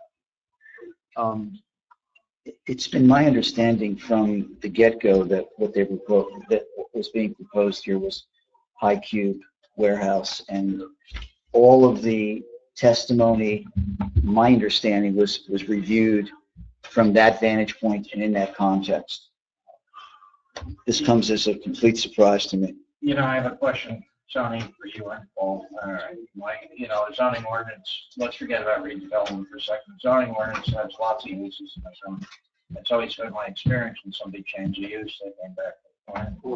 Yeah, I was just going to say that I would think that if he changes the use, in other words, goes to a different type of warehouse or splits the warehouse in half and puts a different use in the back half and one in the front, he would have to come back for a review of the general development plan. That I think he would, that's just my opinion, but if that really would be a modification to the plan in terms of what he shows and how he's going to handle the amount of parking, where the parking would go, let alone the traffic impacts going out to 22, because he might be shifting from providing truck parking to providing a sea of parking for employees. I don't know. But I would think that would bring him back in front of this board for a general development plan. That's just my opinion. I understand your position with the boards. Again, we don't want to get in an argument over the issue. Just wanted to let you know our position on it. It's the board's decision at the end of the day. We just ask you to consider it. That's all. Well, let's take a 5-minute break. Be right back. I just wanted to make one comment on the vesting because I don't think anyone on the board addressed the vesting issue. They've asked vesting rights for 10 years, meaning they would be protected from any changes for that period of time. Given the scope of the project, given the dollars that are being invested, and given the ability or inability to get financing, if the window is too short and too tight, I think 10 years is entirely reasonable. But I do concur with the other professionals that if this GDP is going to be approved, it has to be approved based upon the high cube use. Otherwise, a lot of what we heard just becomes theoretical and nothing we can sink our teeth into. It doesn't mean the applicant can't come back with a modification to the GDP, but we'll cross that bridge if and when we come to it. Okay, we'll reconvene at 9 o'clock, okay?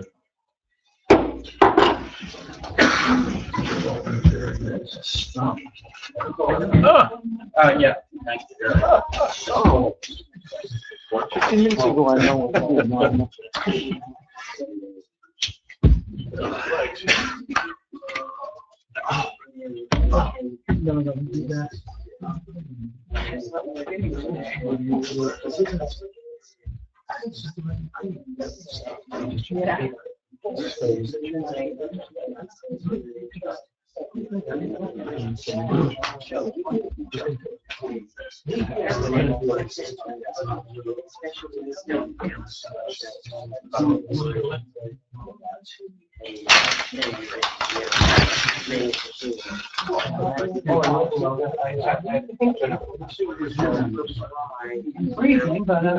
Vision was great.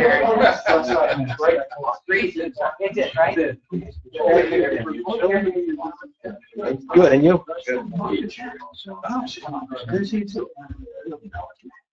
I knew also say once you change. So are we supposed to during this break, are we supposed to discuss monthly? Do whatever you want. Is what we're thinking? Do whatever you want. Everybody's milling around.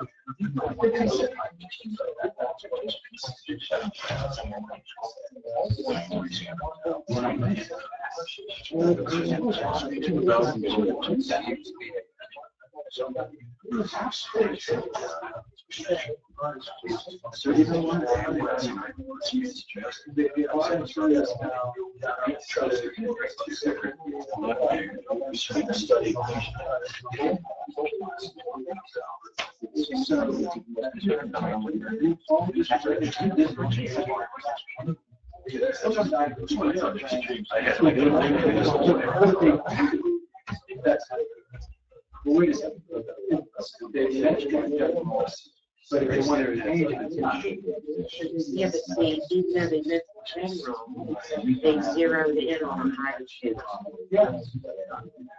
Now, if they would have said, well,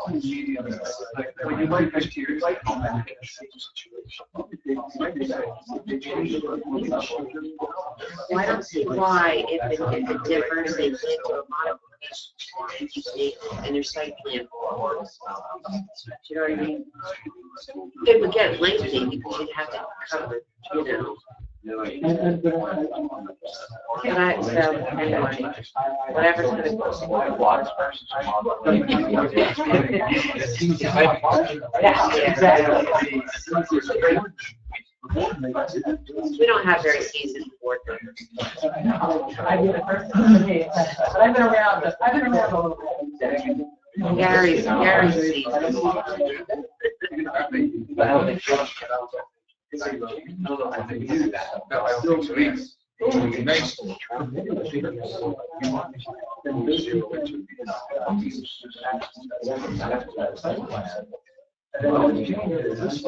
I think we're fine.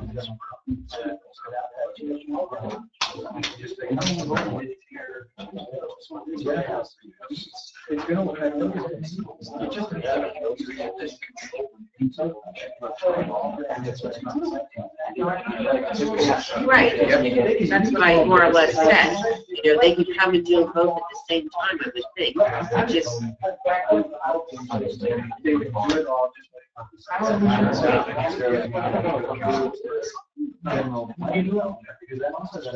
Well, because we went through all that. So the only thing that's gonna differ is, you know, what Houston is, what the traffic is gonna be, what their shift's gonna be, which is what you're gonna put the details like to begin with.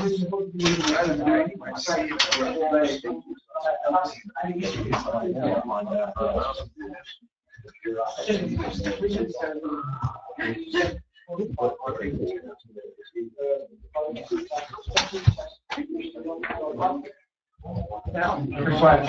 been driving around town, seeing people's pictures on posters.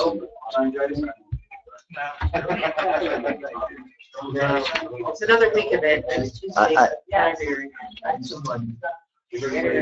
I had seen similar pictures in the post office. What's that? I had seen similar pictures in the post office.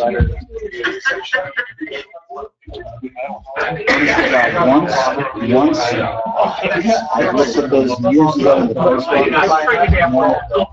On the 10 most wanted list,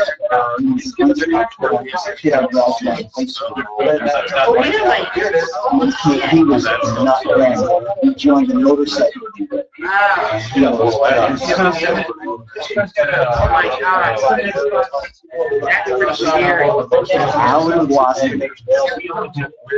I can't believe he's like that. I'm sure he's dead.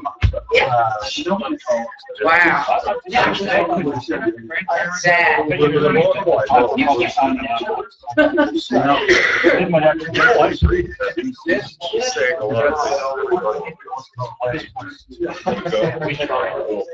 It's that my computer is what the president I don't just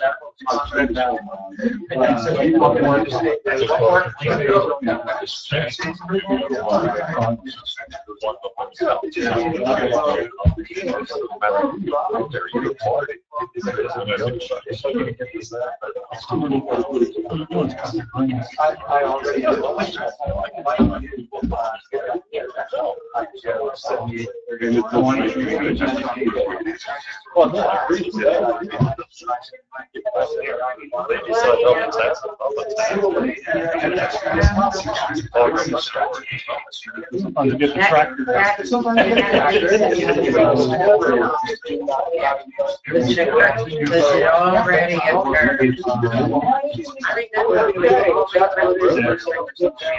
Yeah, that's interesting. I always say it's 173. I'll go through the reservoir there, I go back road here, get on 31 and drop down. And if that's still back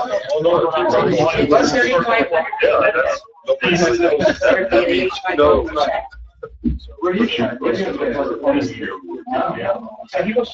Yeah.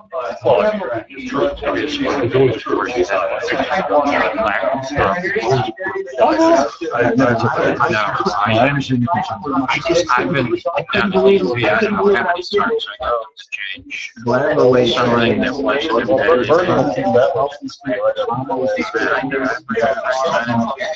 There's no doubt. Well, that's what you're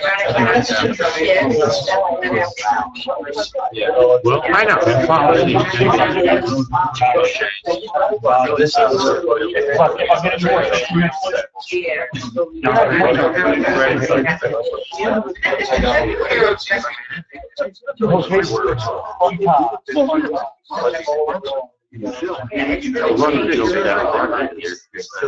There's so much.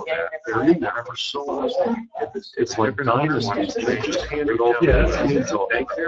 You get no fresh bananas. It's different.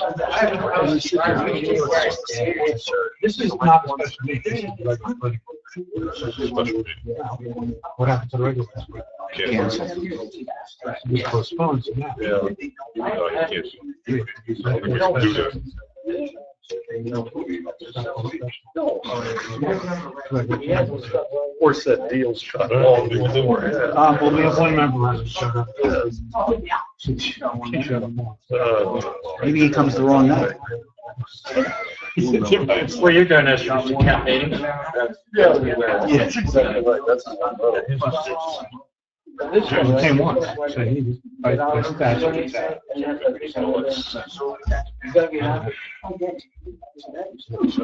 So now what, if we impose that?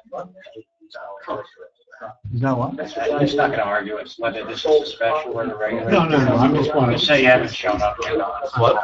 Yeah, it's supposed to rain. You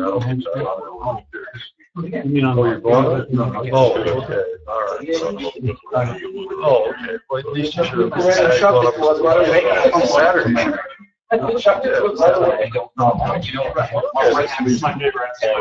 Oh, okay. I saw that his wife. And she used to be the week after. In the old days, she was fired. Okay, so it goes up to the mouse. Yeah. Yeah, it's nice. It's a nice area. I'm only 2.5 miles. I'm halfway between cases on. Okay, I know where you are up there, but I don't know the area at all. I know the two towns. If you're on Interstate 80, you ever see the powerhouse? Yes. It's only 2 miles south. Oh, okay. All right. And that wasn't like. Yeah. Give me cover. Oh, yeah? Okay, I've never stopped it. Yeah. Okay. Got the old big wooden door. Yeah. Yeah. Oh, okay. I have 12-year-old Amanda. So I know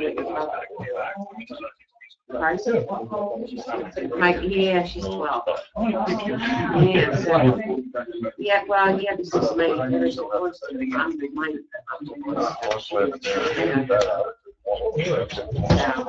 the other one's 8. Yeah. Huh?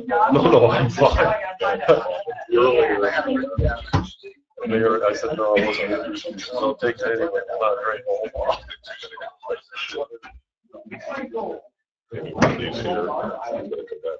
I saw Carlos yesterday. Oh, yeah, how's he doing? All right, he's afraid that he's getting laid off. But they outsourced the department to India already. And he's working every hour he can get. So,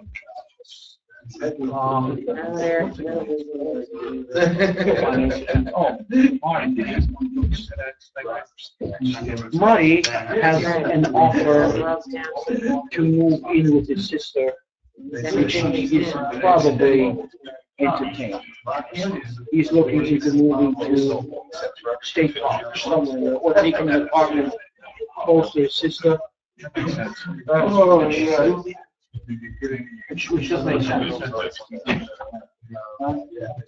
If he's getting strokes and seizures every time. Yeah. Yeah.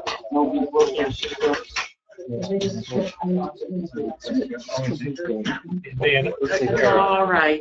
That's probably better. And then if Taylor going to college, and he's going up there somewhere too, I think that's closer. That is one of those crazy colleges.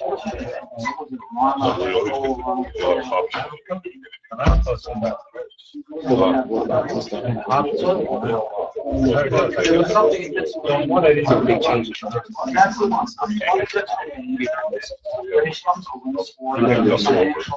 Is there any- He wants to go there. So what we're saying is, our biggest IQ, that's just the way it is. So all this could be, you know, because they're what 3/4 of it. Yeah, right there. That's out of our I think that's the 7 individual.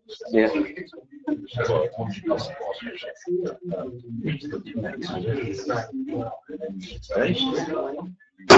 Okay, we're back in session. We're finishing up with Tony. I was going to ask, are there any questions from the board of our professionals on their statements? Thank goodness. One of these things. You've completed your presentation. Yes, we have it. Sometimes attorneys make a closing argument, but I think we're all familiar with all the issues and everything. So, and the board has been more than generous again to give us a special meeting tonight. So I think I'll sit down and shut up at this point. Well, thank you very much. At this point, I'll open it up for public comment or any questions from the public. Hearing none, we'll proceed to call for a motion. So at this time, I'll entertain a motion to approve the GDP plan submitted by I-78 Logistics Park. Okay to make that motion? It will be subject to the conditions identified by the professionals, not only now, but throughout the meeting process over the last 2 months, and it would include a 10-year vesting. With those Tony, conditions. just one more time, the 10-year vesting means no changes in the requirements over the 10 years. Correct. I'm in agreement with the 10 years too, given the size of the project. I think that's a prudent thing to add to the approval. So at this point, we're keeping this to high cube only. That's what we're voting on, That's right? what's coming out. And what about the corridor study? That's in there as well. Authority study is going to be up to the DOT. It'll have to be mentioned to the DOT as far as, we can request to have it done. Which one is our concerns? It goes to the DOT. They decide what's needed under that. And as Mr. Cesaro indicated, the State Department of Transportation is the sole rule of the highways. So that's not in there for a requirement, but the high cube is. The high cube is. Okay. Do I hear a motion? Do I hear a second? I'll second it. Beth, may I have a roll call, please? Yes, members Fox, Yes. Johnson, Yes. Orchesky, Yes. Fryer, Yes. Wolf, Yes. Mayor McKay, Yes. Vice Chairman Thoreau, Yes. Chairman Bidley. Yes. Congratulations, gentlemen. Yes. Good luck with your, And thank you again. we'll probably see you again. Yes, we will definitely see you again. Thank you. Have a good evening. Quite welcome. Thank you. Good night. We'll be perfecting that resolution. Yes.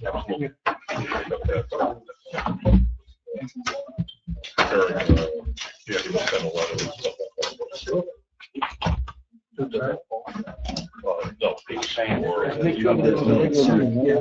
These minutes sooner than later. We have to. Congratulations. Let's not throw it. Okay.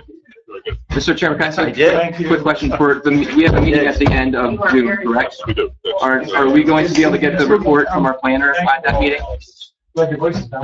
Yeah, Gary, have to say, Mark, thank you both, Joe. Thank you, Mayor. Thank you. Theoretically, somebody could file an appeal. So Congratulations, look forward to Mr. working. Mayor? Thanks for coming. Appreciate it. Just got it through.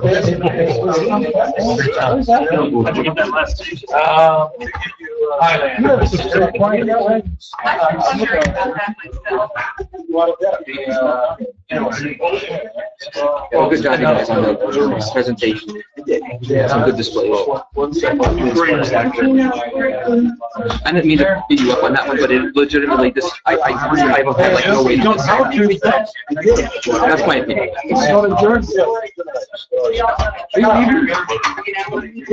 It's just the wrong words are being used. Are we adjourned? Motion. No, you're not yet. No, we're not, right? Motion to adjourn. No, hold on. I have a question for you. I have a question. Gary, we're not done.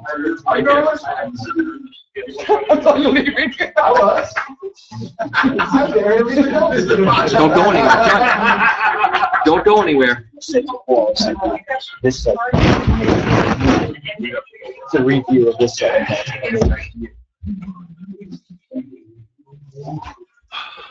Mr. Mays was a happy guy. Yeah, we'll bring it up. All right, we have one other piece of business that we're going to take care of tonight. The mayor's brought it to our attention that we have a member who was kind of hasn't attended a number of board meetings. And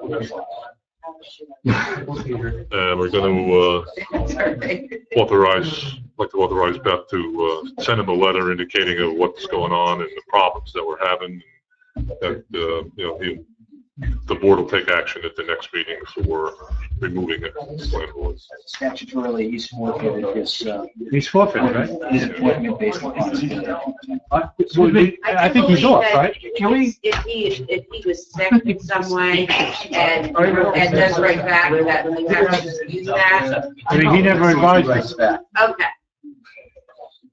All right, so. I haven't even tried to call Sorry, I him. missed the whole end of the What? discussion there. Thank you. Remember that has not been present for several months of consecutive meetings. 1 month. And Yeah. I think we should write to him and tell him that it's 5 months. statutorily that his appointment's been forfeited basically. Thank you. And if he communicates and said, I've been sick, or he has an excuse, we'll deal with it then, but But he's off now. it's done. Yeah, he's done, okay. It's done. So that's, Did you make a motion on that one? That's what I'm asking for. the motion would be that we vote that, I don't think, we don't have to vote according to our Well, attorney. you want to send the letter. right? Well, he's off. He's off, but you want to authorize somebody to. All right, well, we're authorizing Beth to send a letter to advise, Tony. Pete Pasillo. Pete Pasillo, that he's off the planning board for, failing to meet the number of, required meetings pursuant to NJSA 48:9-12.1G. Pretty good, man. Thank you. So we have to tell him he's off the board? Yes. And if he comes back with something, we'll consider it. We'll then. consider it, but he's off. Okay. Your Okay. second? I second that. All in favor? Aye. Opposed? There you go. Mr. Chairman, I have a quick question for you. On the next meeting at the end of this month, can we expect the report from our planner that we authorized 2 meetings ago? About your proposal. Tightening up Yeah. the, The only problem is, I don't know, the way we would have to do it would be to go through a re-examination of the master plan. And I've been informed we don't have a budget item to do that. right, but weren't we waiting for the planner to come back and say, give us the options or what we have available to us? So I thought that was why he was looking into it. Yeah. We're looking into tightening up the restrictions. At the next meeting, we will be able to report on our findings as well as our proposals to amend the ordinance for the board's consideration. Great. At Okay, that great. point, we may have to amend the master plan if you decide to go ahead, et cetera, but I will report on our findings and what we think and how the ordinance might be modified for your review. And then obviously, if you like it, fine. If you want to amend it, fine. Or we can, do anything with it after you have a chance to look at it. Great, thank you. Okay. Any further discussion? Hearing none, I'll entertain a motion to adjourn. Second. All those in favor? Aye. Opposed? Just a second, please. Yeah. 2 seconds.